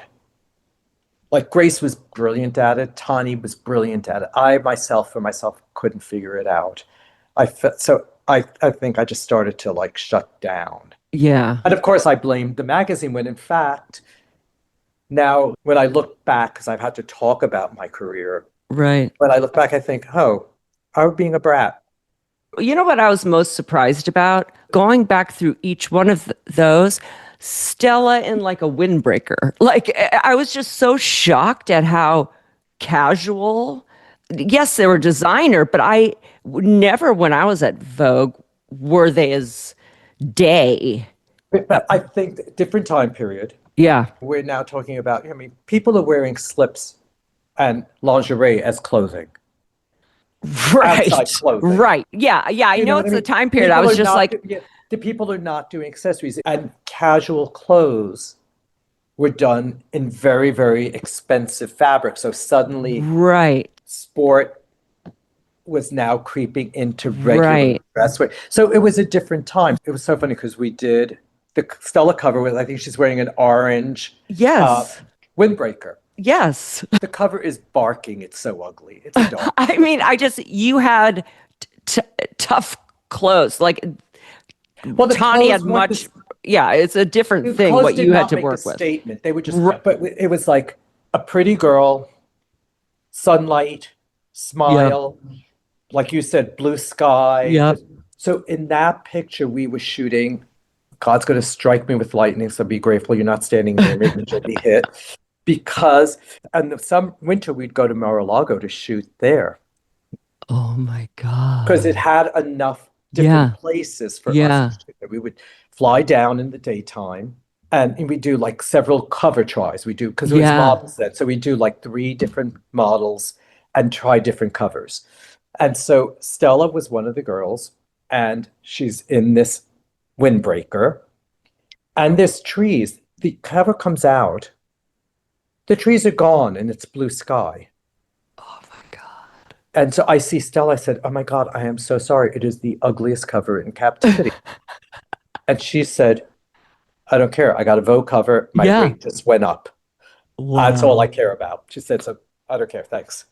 I But I mean, was like mortified. And I'm sure, and I think Grace, when she, because Stephen had told Grace when I was that I wanted to leave Bazaar, and Grace is the one that told Anna. So I think Grace was hoping that she would have someone as equally as, you know, mm, give it over to. And I was right. like, Anna once asked me to do the front of the book when I got there to do a picture for the front. So I was like, fine. And Phyllis and Grace were like, "You can't do the front of the book." I said, "But she's my boss. She asked me to do it. Yeah. So I did it." Like, I don't care. I'm doing a shoot. It's a Yeah. magazine. Yeah. But it became much more specific, like, where your place was in Right. there. So I didn't think about my place because I thought I always think Right. my place is fine. Okay. I saw this with Edward too. It's almost like the squeaky wheel does get what they want. The thing is, we would have a meeting for who was going to shoot, and they would Right. you get a And piece of paper, yeah, and who you want to shoot with. Yep. not who you want to shoot with. I did not have the choice. So it would be Oh, it was always literally Meisel, I guess. no for the cover. So Oh, I did a for, cover, so that was yeah. Meisel. But everything else, you'd see Coddington, whoever it was. It would be Coddington, Meisel. Usually they would do the lead, right? So it's Coddington, Right. Meisel. Phyllis would have pen or Right. helmet. Helmet. Yeah. Right, so that was her. Camilla would have, Mario or someone young and stuff. Yeah. And then it would be someone under contract, whoever that might be, and Right. blank. So the name, so it's like, and I would always say, because I don't have a filter Right. sometimes, Right. and I would just say, well, I guess that's my shoot because my name isn't anywhere on here. So I would get the person that was under contract that nobody wanted to shoot with. Oh my And God. I would then get the clothes that nobody wanted to shoot. So I'd have Right. all the advertisers with the person. Oh my So God. I got Stephen for the cover, but sometimes I would get him to do a shoot. But here's the And thing. then I also want to ask about the cover because when I was going through sometimes to find hair and makeup, I have to go through the shoot. Sometimes the cover is just a cover. cover was just a Oh, cover. so you didn't even get a story with it. We just did covers. Because that Giselle, Just I covers. couldn't find her story. We would have, that was the old She was with a girl. That might have been the story of on the benches, or is it just the cover? A separate That was just just a cover. That was oh just my God. we went to So you didn't even get a whole shoot attached to the cover. no, that came later on. We would just do cover. So that's why. So there was no content. Right. There was Wasn't like yes. so that you would Building a just, story or anything. It was yeah. So formulaic. You it have was the it was a girl standing outside yeah. and with nothing. So she would just be standing. There was Yeah. nothing. She wasn't a character. Right. She She was hadn't just lived a that Vogue day around cover. the city. Yeah. No. Oh my God. So it became hard for me. Wow. Yes. And Okay. Because that is then something we never did after that. A yeah. solo. If it was a reshoot, that's the only time that could have been budget reasons or anything else, but that was part of a story. Yeah. So the fact that you only, So that's yeah. So that made it a little more yeah, difficult. yeah, that Um, makes complete sense. and then, you know, I would do like a shoot. I remember one time because at Vogue, every year you go into Anna's office and she would give you a review because I think legally that's what they had to do. So the first time I go in, I've never had a review, right? So I go in and she says, it's like months have passed. I was supposed to have it months before. Right. I didn't know about it. I go and she goes, "You were supposed to have this months before." I didn't do it. She said, "Supposed to tell you whether you're doing well." And she goes, "Of course you're doing fine." Da, da, da, da. And she said, "Do you have anything you want to tell me?" I said, "Well, actually, I was told that the reason you're running the story by this photographer is because you felt bad for me because the last few shoots, every time I go somewhere, it pours rain. And I end up having to like go somewhere else to do, like Right, go inside to be right. able to shoot. And she looked at me and said, Paul, what did I tell you when you first got here? Don't listen to anybody.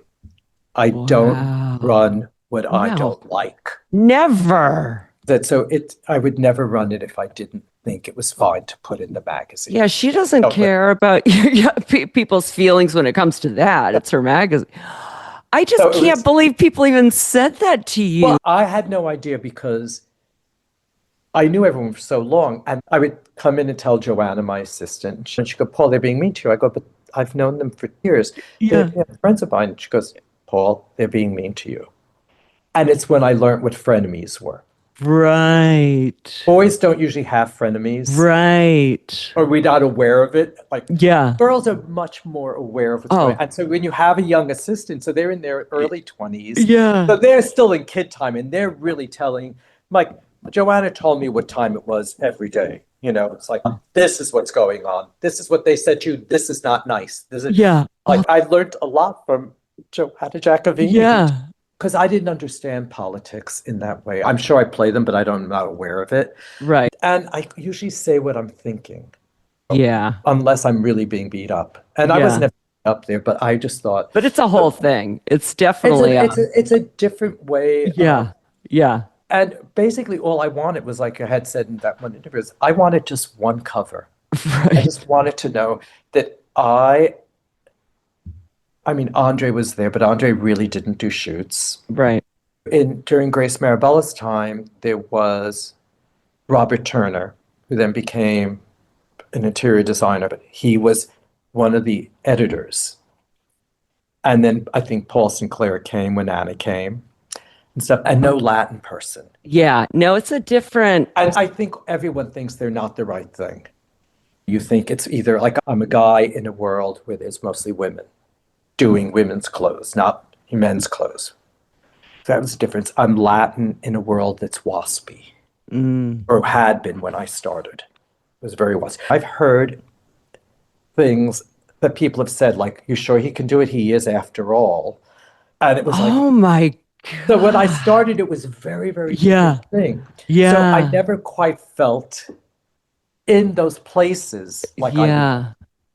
But where I belonged always was the studio. Because it was a world, everybody was there. All different nationalities, all different genders, all different, that was always fine. I always loved I loved shooting because of that. Yeah. And there was a camaraderie there because you had a mutual goal that you were all trying to reach. Right. When I was at Bazaar, we treated the magazine like we had a mutual goal that we wanted to reach. I think Anna treats it like we are all part of this mutual goal that we're trying to get somewhere.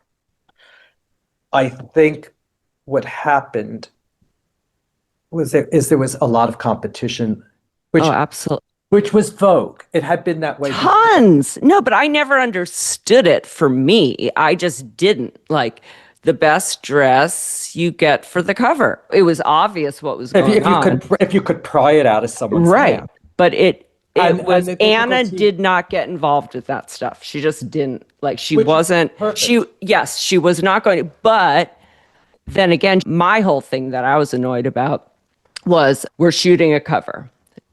The editor, please don't go back to Anna and say how difficult the celebrity was. And don't do it because you're trying to cover, in case she doesn't like it, you're going to blame it on the celebrity. Let's let her see it. If she doesn't like it, tell her everything that happened. And then I'd get the call, Jill, so-and-so said Sarah Jessica was blah, blah. I'm like, the pictures haven't even come in yet. Let's not start there. You know what I mean? I just really didn't want to start there. I never really talked about the shoot. I never really talked about Vogue because my whole thing was, it's like Vegas. What happens in Vegas stays in Vegas. Right. What happens at Vogue stays at Vogue. I'm sorry. I'm talking out of school now a little bit. But if I really went there. Yeah. This is just, it's the dynamic of the different, Yeah. And it's just, but And listen, there's a movie about it. Everybody knows. The movie, I mean, which there's a documentary. There's Devil Wears Prada coming yeah, out but too. I mean, and that's how I Cy ran the company. Let's be clear. He liked competition within. We were not competing with Hearst. I was competing with Vanity Fair. So it's a trickle down from the boss down. yeah. Competition, is how I within, think, within. but it was the same way apparently at British Vogue, not because of Anna, because these were Yeah. people that had been with B. Miller, not with Anna to Right, begin with. right. And this was how it was under Grace Marabella, and it was this way. Keisha worked under Diana Vreeland, and it was that way. So it's the culture of Vogue. Yes. And I remember Tavares' husband said to Liz, your team gets along too well. You need a little friction there. Interesting. And Liz told Tani and I, and we were like, it's just not going to happen with us. Right. In fact, when Tani and I, we overlapped like a little over like a month and a half at Vogue. What had been my office was going to be her office. Right. I had these chairs at Bazaar. She brought the chairs to Vogue. So our chairs are sitting there. Tani's now sitting at the desk because she's the editor, the fashion director, and I'm sitting in one of the chairs that was ours. And we're having a grand old time. Right. And I'm thinking, why am I leaving? Yeah, exactly. Like, why am I leaving? Because I wanted that. Right. And I thought because I knew everyone at Vogue, I was going to get that, but it wasn't the culture there. No. And it is the top magazine for a very good reason. Right. I think the fact that Anna's not your best friend, she's your boss. Right. In the same way that as a parent, like people say, oh, you and your daughter are so close, you're really close friends. I said, we're not friends. Right. I'm her dad. And I have to remain her dad until I'm feeble or something and she starts having to take care of me. But until that happens, even though she's a grown-up with 2 teenage kids, I'm still her dad and I have to take care of her. I don't know things about Anna. I don't need to know anything. No, it's how she was raised too. She has a newspaper editor father, and it's just there was no personal that mixed with business, period, full stop. I get nice cards from her that I have all of them.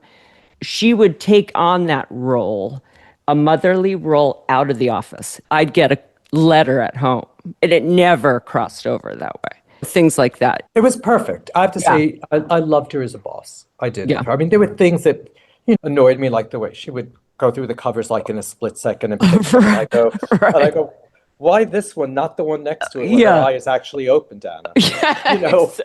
Then it was like they'd come in slide forms. And then it was almost too decisive, too quickly. And she would have a loop. Yes. The listener is, it's like a magnifying glass to make and it would be on the light box. And she would go at breakneck speed, touching the ones she wanted. And the person had to pick them up off the light table to get. Yeah. And Stephen would call me and go, why that one? Why not? Like, why number 36? Why not 35 where her eye is actually open? That we have to now retouch to open up her eye. So there were things like that. Yeah. But never as a person. Like she was always, the real reason. So I was thinking of going freelance.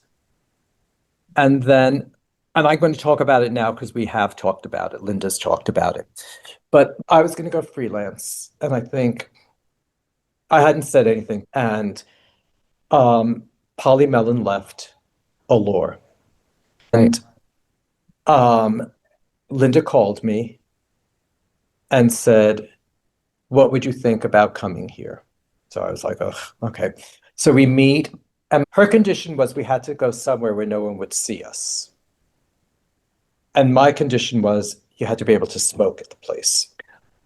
Interesting. So it happened with Anna too. Anna and I one time, we're in Europe and Anna has to have lunch with a designer. And we're going to have lunch at Beach, and you can smoke there. This is when you could still smoke everywhere. But like when you're with Anna, you don't smoke. Right. Except you're Natasha Richardson, who would smoke in her office. Yeah. So she says, will you come to lunch, blah, blah, blah, because I need someone to sort of like plant interference. I was like, okay. I said, I'll go if I can smoke while we're having lunch. She was like, fine. Wow. Because Yeah. everybody else, if we're in Yeah. Italy, Yeah. Of course. everyone Yeah. else Yeah. is smoking. Yeah. Yeah. So it wasn't like I was just Of course. adding a few more puffs to what was already like, Right. secondhand smoke that was going to kill her anyway. So, Right. so she was fine to do that. Anyway, so Linda interviews me at this, I think it's called Donahue's or something, this bar restaurant. I meet with her. She tells me what she's thinking. I tell her what I'm thinking. That time has passed from the beginning where it was a much edgier magazine. It was kind of like anti-beauty, but not really dissected beauty. And the pictures were still sort of grungy. And that time had passed. And I said, I think we need to make it beautiful. If you're fine with that, I'll come. But you're not supposed to poach anyone from one Condé Nast magazine to the other. It's not allowed. Right. So you have to go to the boss and actually say. Yes, exactly. It's actually beginning of June, right? Or the end of June. And Kate Betts has been rumored to be becoming the editor-in-chief of Harper's Bazaar. Yes. But it's rumored, and Kate has gone off to have paternity leave. So Is that how it all happened? Yeah, so she's gone off. Okay, because that's when I got promoted, was when Dita went over there too. So this is all. Okay, but she's gone on maternity leave. So I'm thinking, this is great. I can now talk to Anna, because I thought if losing, Kate, who was a big deal at Vogue, and then for me to follow that is not going to be great. No, right, not great. I have an appointment to see Anna, and who walks through the door just before? Kate Betts. Shit. And then I have to go in. Oh my God. I think I went the next day. Yeah. I don't think I went the same day. Oh my God. Like a day or two later. And I say to Anna, that Polly has left Allure. And I was setting it up to say that I wanted to interview for the job. Right. And she would have, usually they let you go interview because they're not going to stop. But that was the correct way to do it. Right. Yes. Yeah. Before you have any discussion, yes, of course. So I tell her this, and she stands up and yells at me. Oh, rightfully so. Yeah. Rightfully so. But I thought I had set it up so I looked like I had done it correctly, but I hadn't. She knew it. So she was really angry. Had it already come to her? No, but I think she's a smart gal. Yeah, that's the thing. She always knows. And she had just lost Kate, so I think it was just not. Oh, that time period, trust me, I was working for her. That time period was no bueno. So she tells me, this is July. She tells me I can't leave till the end of the year. Who's going to hold a job for you for 6 months? Oh, shit. It's like, okay. So they bring in all these people that they're test driving for fashion directors and stuff, Right. But what did Linda say about me not coming right away? Yeah. I wasn't happy, but, what could she do? But so it's funny that Anna said you can't leave till the end of the year when you had set it up that you hadn't even talked to Linda yet. So it was, you know what I mean? So that's why she knew. She knew, of course. She knew something. Of course. But it happened fairly fast. It wasn't like for Kate, it lingered on for a while. There was a lot of, with me, also, not such a big deal going from one magazine to another. You weren't going to the Enemy, let's be clear. There was. So finally it happens, right? And then people toddled in my office from Vogue telling me that I was making a very big mistake. Yeah, I wanted to ask you about that because, you've talked about kind of why, but in 1999, at the peak of this Vogue success, you surprised everyone by leaving for Allure. You've said, I left Vogue in 99 because Polly Mellon had left Allure and there was an open creative director job. I wanted to have a say in how things were laid out and the look of the magazine. Allure was struggling with their visuals at the time. The writing was great, but Linda Wells wanted help changing the look. I went in and she gave me a lot of freedom. Unless she didn't like it, and then we'd We had to get into it. I'm obviously high strung and a little bit opinionated. I want things to work out, but I can also be talked out of it. I know who my boss is. Sometimes it just comes down to a difference of opinion. Allure is a beauty magazine, but we tried to make it more fashiony. We tried to make it a little bit more cinematic. I put in 16 years there and I loved it. You've also said, for me, it was the opportunity to be a part of the art department and have a say in the way the magazine in total looked. Linda was great about it, asked if I wanted to do it, and it was heaven. I like everything to be distinct. A parent is your parent. I'm not your friend. She was my boss. So I'm always good, which is why it was good with Anna, because I wanted to always know what the final word is.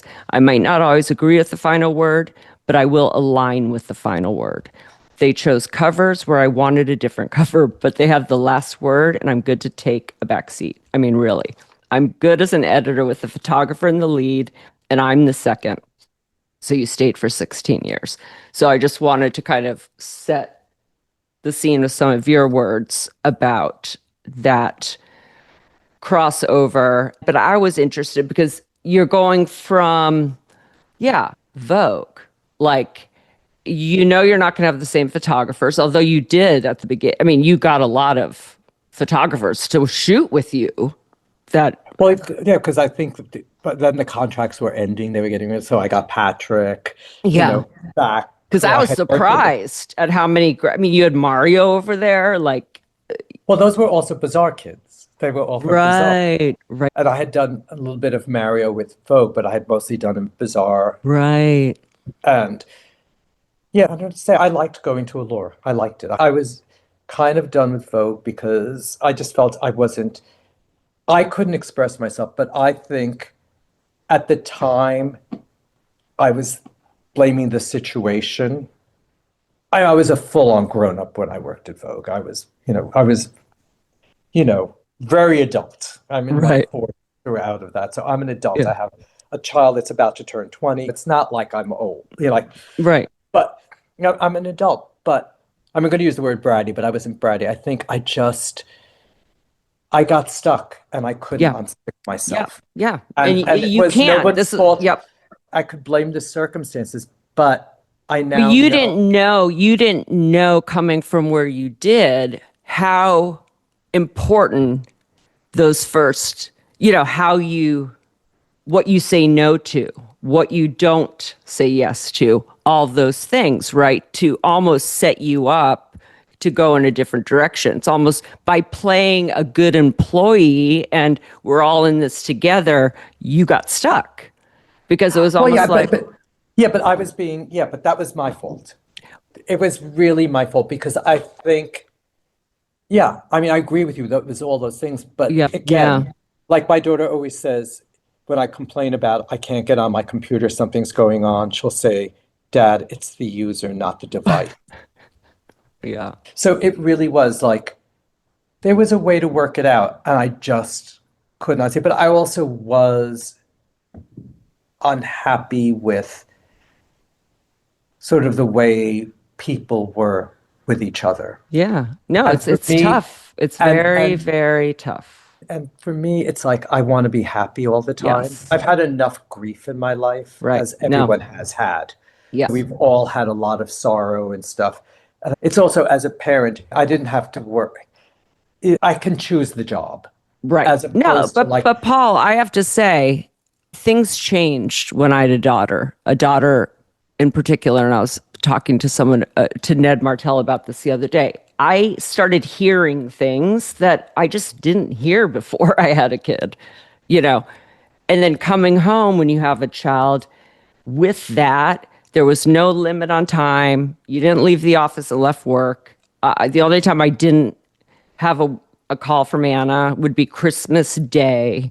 Wheeled into surgery, had a call, booked a cover from a hospital bed. Yeah, and again, I had no boundaries. So this is my fault too, but I started as an assistant. So it's hard to kind of create those. But there comes a time where it's like, I mean, of course, my time was 20 years later, but where you have to kind of make that decision. And when other people are involved, that decision is more important. Yeah, and I think I also thought it's not, I have the luxury of being able to choose a job, Right. as opposed to like, I have to do the job because I need the money, or that this is all that's available to me given my narrow circumstances. I didn't have that. I had a luxury of being able to Yeah, choose. and you And got I your thought, one why, cover, you got like over yeah, 30. but I also thought, well, I can't show my child that you stay somewhere where you're unhappy. Like, Yeah, I said the minute I don't want to go to work is when I leave. yeah. So I thought this is not a good thing because it's work takes a big part of your day. Yeah, So yeah. you better Love it. It's love it. funny though, because if you think about everyone's lifers, like you like are the anomaly. Like people die there. I'm sorry, they do. Like I know, but yeah, I think very few people leave on making the decision to. That's what I'm saying. I think I had the fortune of having been married to Keisha. Mm. And I think she was, for the time period, because we're talking about the early 70s, full woman's lib, fully a waspy person, going fully against that. There was so many things that she, as a woman, would stand up for things. And so it was watching someone like that who was always who she was. Right. We started the business one way, we ended up somewhere else, and we did it because she had this idea. She wanted to do something. Yeah. And so it was like, that's then, this is now, let's keep moving. Yeah. So I didn't think of work as staying somewhere. I thought of it Right. as, Oh yeah. oh, Yeah. I was like, what's the next thing in front of you? Like she would always say, just do the thing in front of you. And sometimes the thing in front of you was, I'm unhappy, I have to move. Right. And so that was the thing. Also, I have a strong enough personality that I don't think of myself as Paul Cavaco from Vogue. Right. Of course. I would never call, I would Yes. never in I my see. life have called to get a restaurant reservation Yes. using Vogue Yes. as the thing. Yes. Like, That's so interesting. You and had I had a never, whole life before it too, you yeah, know. and also it's just like that's not the identity. Right. It Right. can't be because I think once you attach yourself to that when you lose it, what Yep. happens to That's you? so important.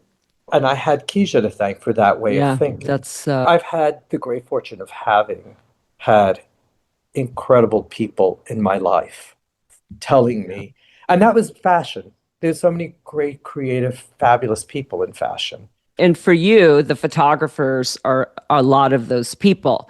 So in every other interview I've done, it's the photographer thanking the editor for giving them their start for that first chance. But your story's the opposite. Bruce Weber, you've talked about him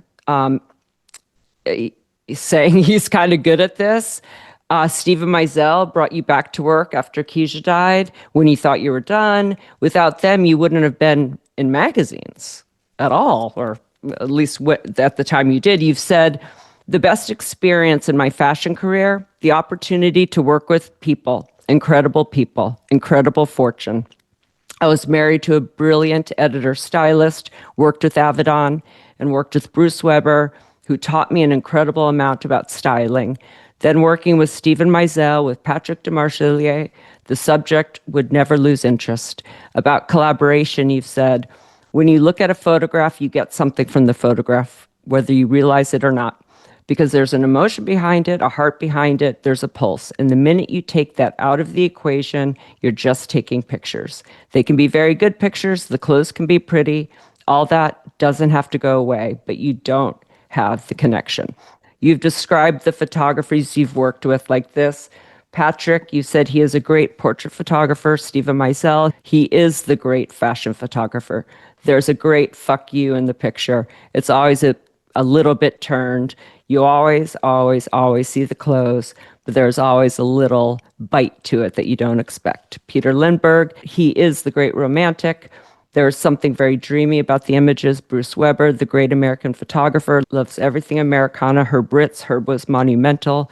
Mario Testino, sexy, colorful. David Sims, petulance, a little naughty. This was all from this podcast interview you did. It was so great. Richard Avedon, the most beautiful portraits. You feel something. There's a wink to it. There's a sadness to it. There's a happiness to it when you look at his portraits, even when it's fashion. So I would love you just to talk about the photographer-editor relationship in general and what makes a great collaboration with the photographer. What do you look for in a photographer? And then we'll go deeper on Bruce and Stephen. So I think the relationship, I guess it's like any relationship. You have to feel some connection when you're with them. With Bruce, for some reason, we connected because we liked Americana. What I think of as Americans is like clean, beautiful, shiny hair. I remember Bruce and I had done these men's ads for Valentino in the late 70s. And the guys came unshaven. They looked a little rough. The hair was crazy. The pictures are fabulous. They're fabulous. But we had people, some of them were not models and stuff, but beautiful, because Bruce has a beautiful eye for picking guys and stuff. So we do these pictures, and the woman from Valentino comes, and they're looking at the Polaroids, and she's like, darling, we want American. All 300 teeth showing, and so I have 300 teeth showing.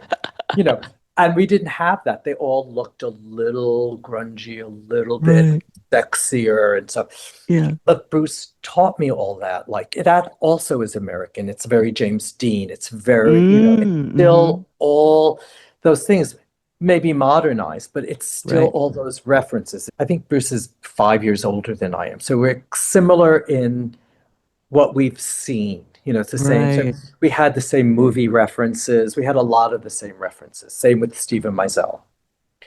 Avedon is significantly older than I am, but I could get into because he had a long enough history for me to know So my feeling always is you style into the picture. Okay.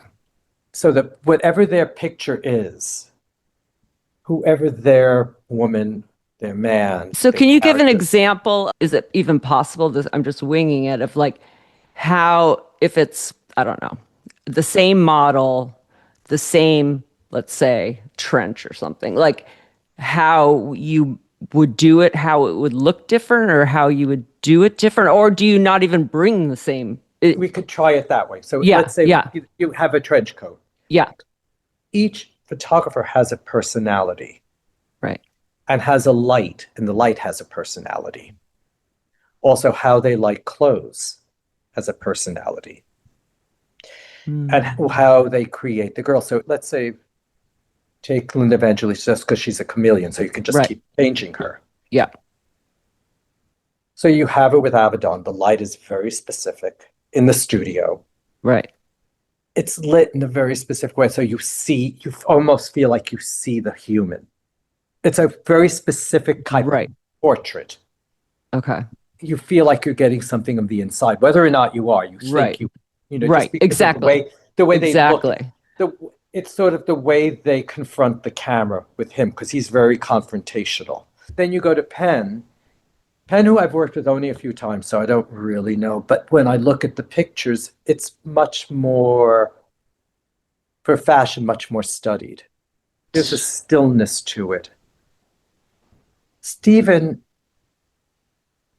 the girl always, I said it before, it has a fuck you. They're confronting you.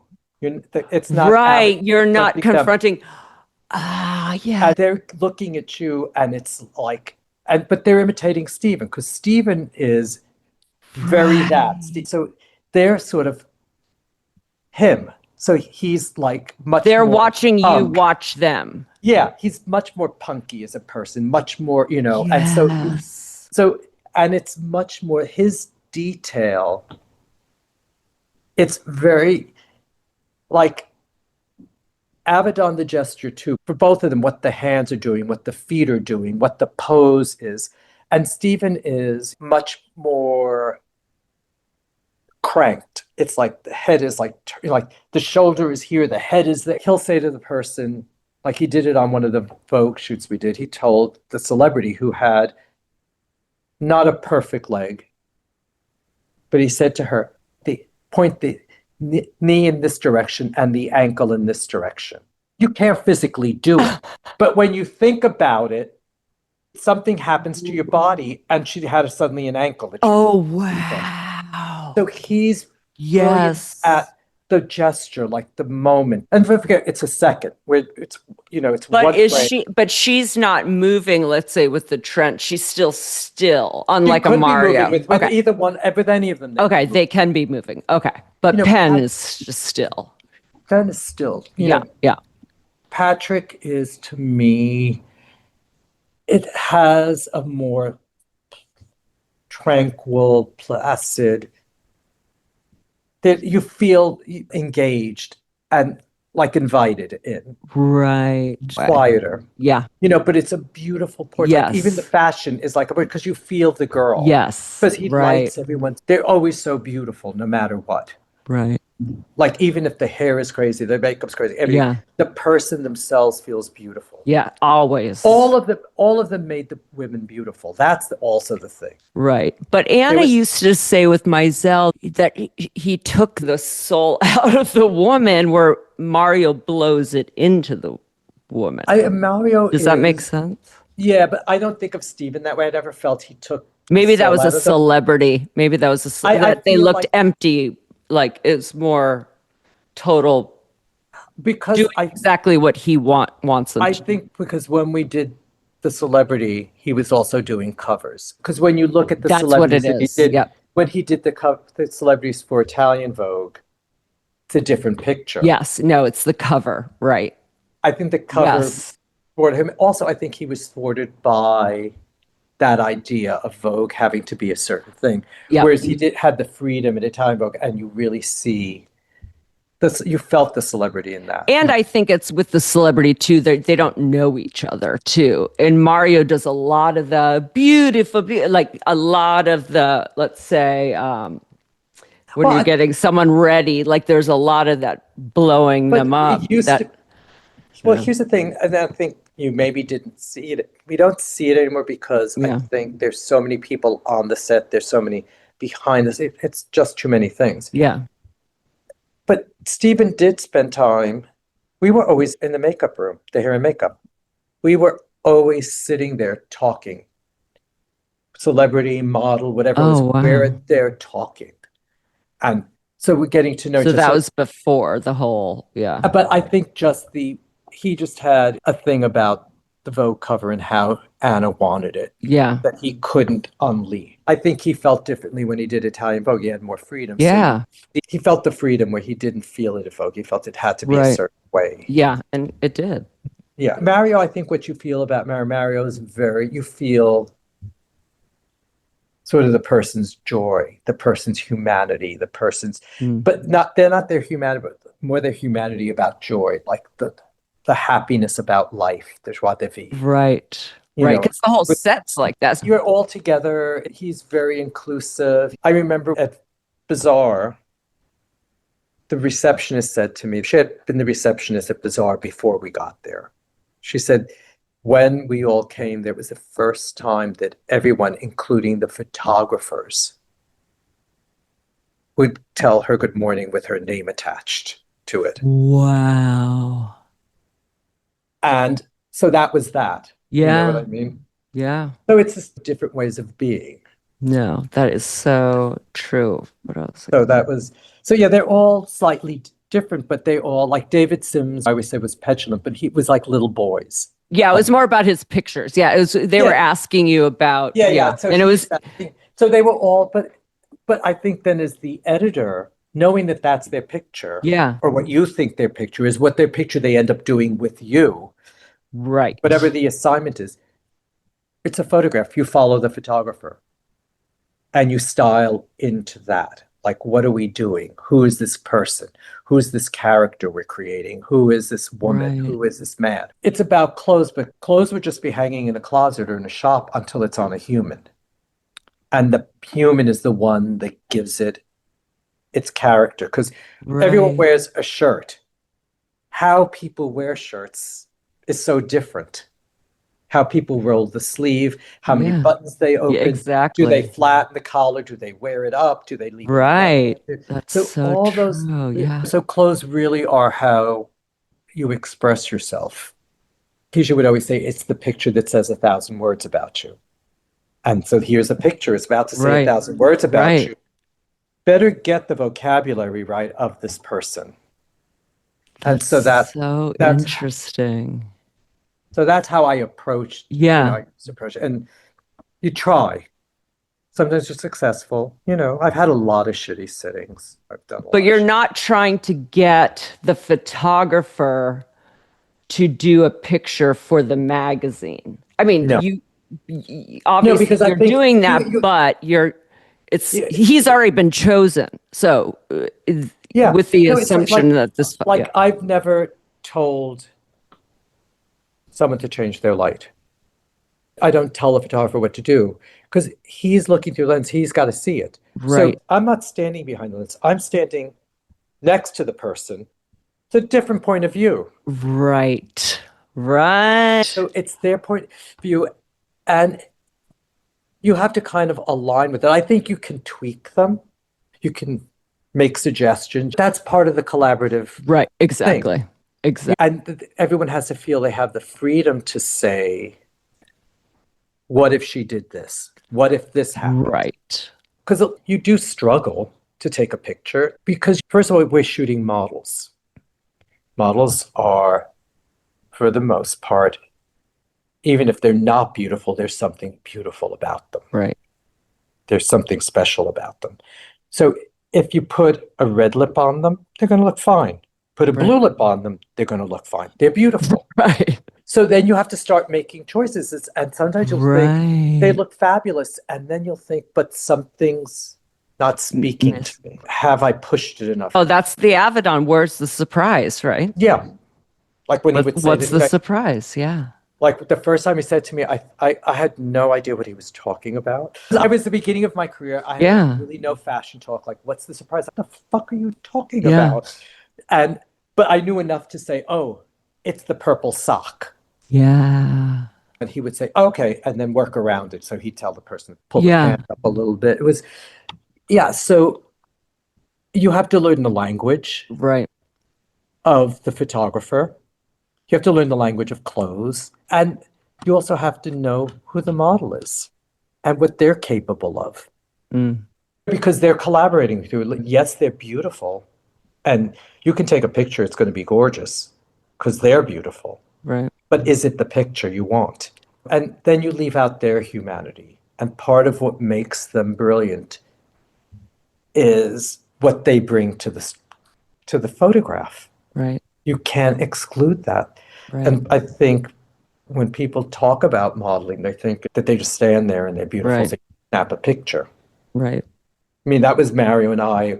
One of the first things that I said to Mario before I worked with him, because he came to Bazaar, I had known Mario and we had brought his book up and we had done a couple of things together before that. But he came to Bazaar and I had looked at his pictures in British Vogue and I said to him, look, Mario, if we do this, you can't. I know that he used to go on location a lot. So you can go in front of, you can put the person in front of like the pink door in Mexico and they're going to be beautiful. Right. It's Right. girl, good clothes, da, da. But I said, it feels like vacation photos to me. Mm-hmm. And so Mario and I pushed each other to do different types of pictures. So we never did that. It was never Right. a happy snap from a vacation. Right. Gigi was in like- Rome. Yeah, Yeah. All yeah, of that. we would Yeah. do it would be let's photograph this human. Because he was so much fun to be with, and you would just have like, why not photograph that joy? Why not photograph that the Yeah. sexiness of it? Yeah. Like, does No, I everyone- always say my favorite pictures, we're shooting Kirsten Dunst and she lays on the ground and her dog just grabs her sweater and is trying to pull it and she's hysterically laughing and that's the shot. It was real. yeah, they're all great. So I don't have to change them. I have Right. to know how to be with them. And if I can't figure it out, I can't do the picture. Like, I loved Herb's pictures Like Anna wanted me to work with her, but I never worked with her at Vogue because I couldn't figure out how to be the editor there. Mm. It was hard for me because I love the picture, but it's not something that I related to. Right. Like I loved him as a person. I thought he was loved like the nicest human being. But I couldn't figure out, and I hadn't worked with him enough. I know he'd worked enough to know how to do it. And so Anna would say, "Do you want to do Herb?" And I would go, "I'd like to, but I can't figure it out." I Right. could never figure it out. Whereas Phyllis did great pictures with him. But there's, there's the pairs, the chemistry that we all knew, perfect team, try it out just to change it up. But it's like there's teams that just to put two romantics together, put Grace and Stephen Klein just to see that the beautiful nightmare of that, the romantic and the brutal almost in a way, so. It's good. It's like that's what happened at Bazaar when we had David Sims and we had Linda Evangelista, who was at the time, he was doing much more younger, sort of grungier girls. It was like the world was changing. Yeah. And we did these pictures, which to me are one of the most beautiful pictures he's done is Linda in a man's suit whistling. Oh. But she did something that was so funny. She got out, and I think I've told the story before, but I'll tell you very quickly. We were ready to shoot. First picture, she's in a suit. It's a suit story. She's in a man's suit. They do the hair and the makeup, and it's Dick Page, so the makeup's very minimal at that time. It's Guido, the hair is very kind of a mess and fabulous. And she goes out, she's very, and she just like falls into this position that feels very David Sims.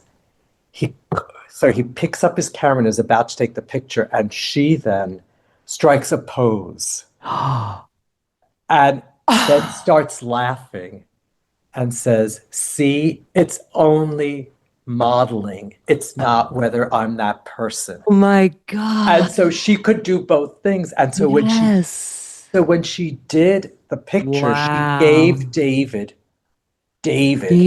yes. like he would say, "Linda, kick the ball." There was no ball there. He'd say, "Do it like you're kicking the ball." Like, whistle. She couldn't know how. She didn't know. She wasn't whistling, but she would just do the, but she made you believe it. And she would shut her eyes. Oh my God. But she really gave you that. And he'd say, "Throw the rock into the water." And she would. Yeah. So we had to go in fully dressed into the lake, throwing rocks. And But it was like we did the Bazaar woman, but as David Sims's woman. Yes. So we never lost him. You can't lose him and you lose her. Right. So the one variable becomes the editor. Right. Like, how can the clothes work? These are the clothes you have to shoot. Yeah. How are we going to shoot them? Like, that's Tani's great gift. It's Grace's gift. It's like, if that's the woman, how are we going to show her? Yeah. We have her suits. How are we going to show the suit? Do you leave the shirt on? Do you take the shirt off? Camilla's brilliant at that too. I mean, brilliant, because she can take these clothes and the model's wearing all of them, but it looks nothing like, for all intents and purposes, all the credits are there, but it's nothing like the image in the lookbook. Yeah. You want it to be. Yeah. You don't want a lookbook. Right.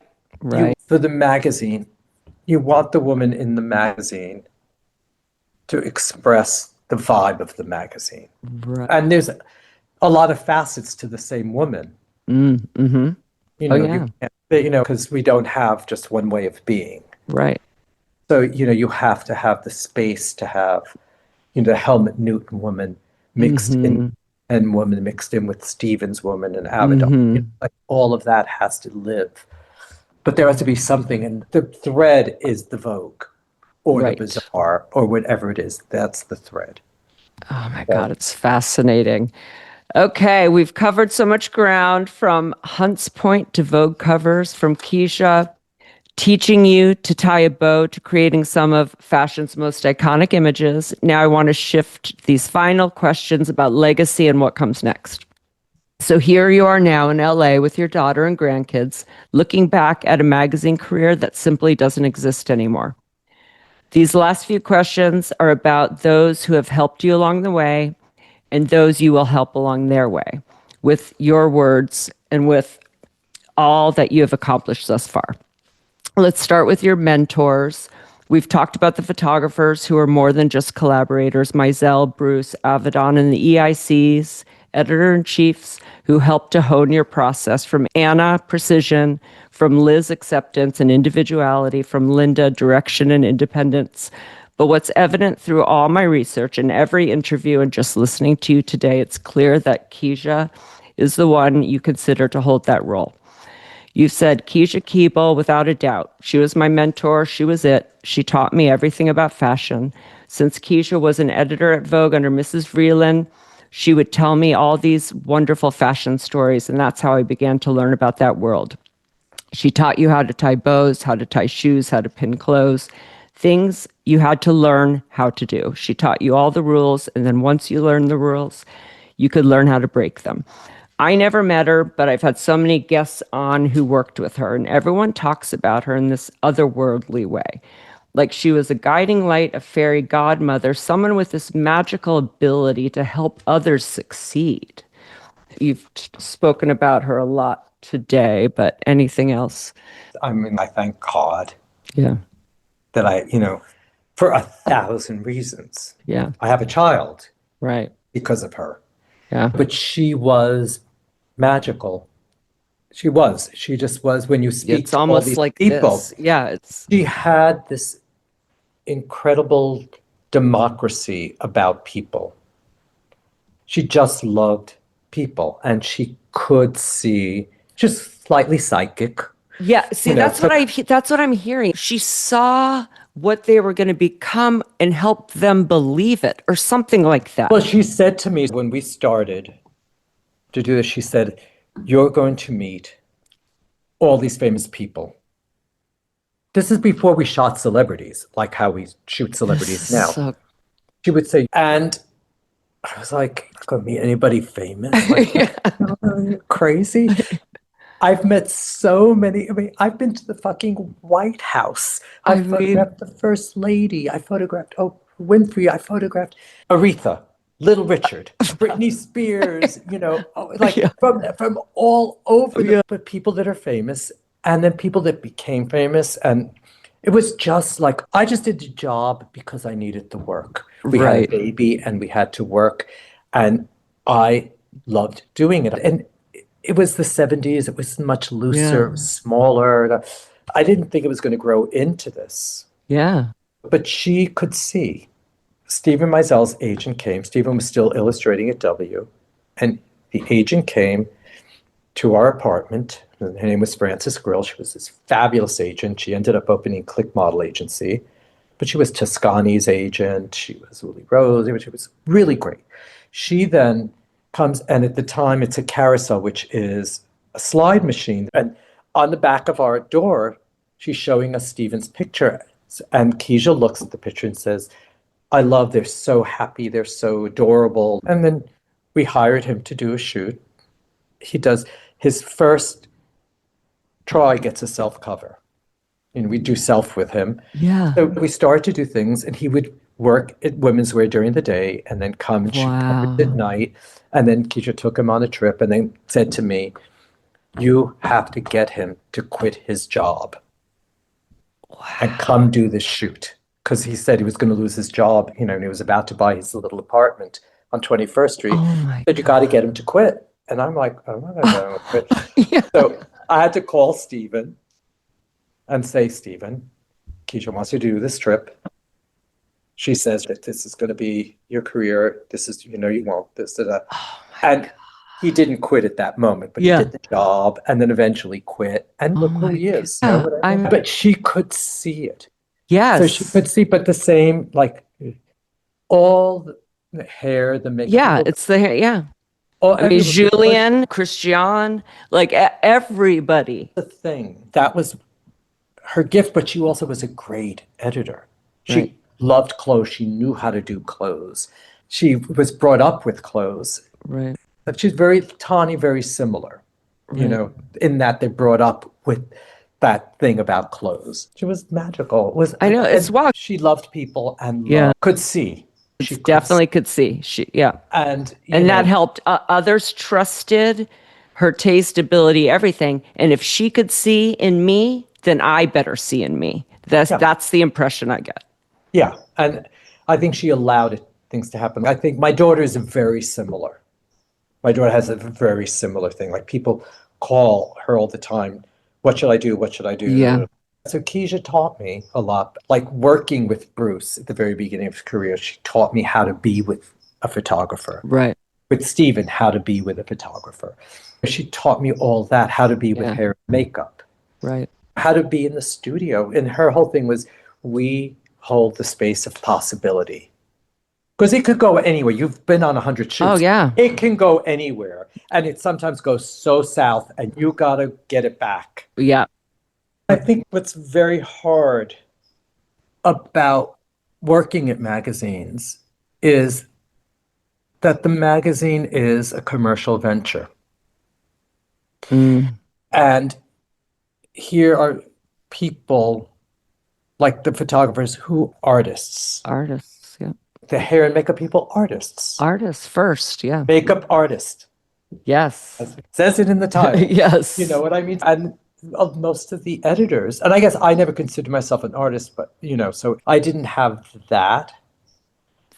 But I did have the thing of creating something that when you looked at it, it elicited an emotion. Right. And to me, that's the difference between editorial and catalog, or editorial and things, is you want to elicit an emotion. Right. And I think you can only elicit the emotion if you're all playing in the sandbox very well together. Right. Yeah. Even if you're going to throw sand in someone's eye every so often on the shoot, you still got to play well for the most part. And that's why the job was fun. That's advice that you just gave. So I always ask my guests what advice they would give young creatives starting out. But with you, I think it's not just your advice that one would get the most from, it's how you've lived. The resilience, the gratitude, the joy you bring to every shoot, the way you've navigated loss and kept going, the way you collaborate. You've said, there were so many times I thought it was the end.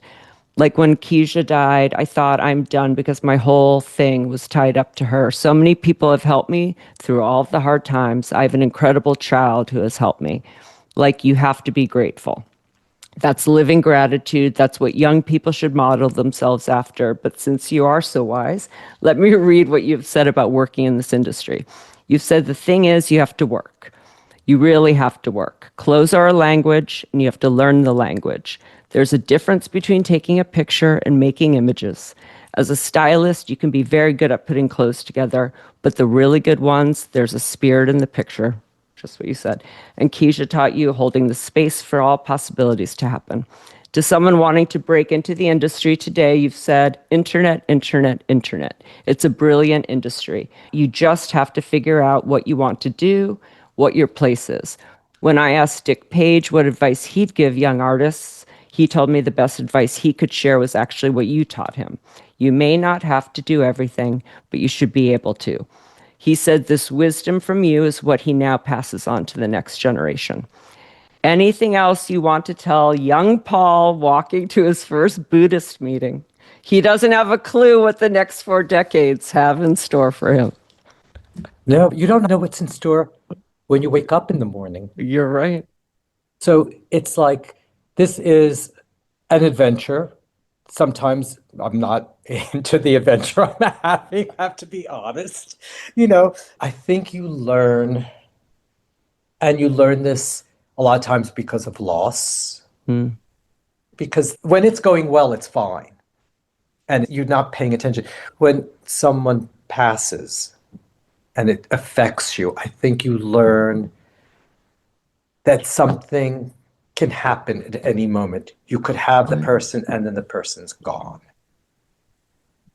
You can be on a shoot and it's going well and then it goes south. There's so many things that happen in life. It's like it can be there and gone so easily.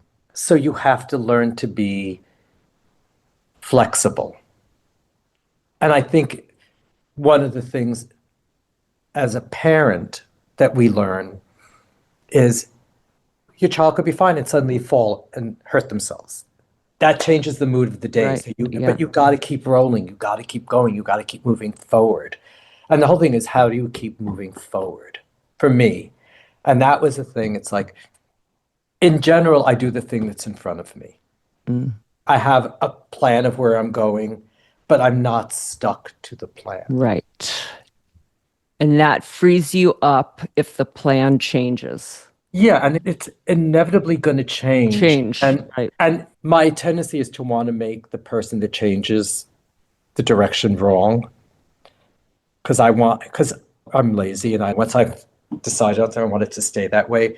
But having had these experiences, I realize I can't control it all, Right. or really any of it. I can control what I can control. Yeah. And at your job, what did I get to control? I could control what the clothes were, but I can't even control that, because I could put something on the model and then go, you can't control a lot of things. Well, So I have your have quote, which is amazing. I was going to end on it, but we'll do rapid fire at the end. So I wanted to end with something you said that I think everyone listening needs to hear. You said, the natural orders of things change. That's just the way the world works, and thank God it changes. The best part about change is that if you're having a bad time, you know it's going to change. Also, we have a good time, it's going to change too. But that's not so great, but it'll change back. It's all part of life. Yeah. All right, so rapid fire, and then you have some of your day back. Let's go. Okay, this or that. Okay, AM or PM? AM. Text or talk? Talk. Sweet or spicy? Sweet. Book or film? Film. Uber or Subway? Subway. Spots or stripes? Stripes. Top or bottom? It's a top or a bottom. God, it's top always anyway. the top. Top is the answer to all of it. I know. Because first of all, even if you're talking about clothes, it's like tabletop dressing. No one's going to see your pants. Or your Exactly. You want to see the top, because hopefully people are looking at your face. Exactly. I love talking to you today. It was awesome. You were great. Thank you so much for having me. Bye, Thanks, Jill. Paul. Bye. Thanks, Jill. Bye. Okay, that's our show. Thanks for listening to Going Rogue, and be sure to like and subscribe. Today's show is produced by me and Maddie Rosenberg at Radio Free Rhinecliff, with assistance from Maddie Kelly. Special thanks to David Vogue for our great graphics and Taras Romanov for our epic theme music. See you next Friday.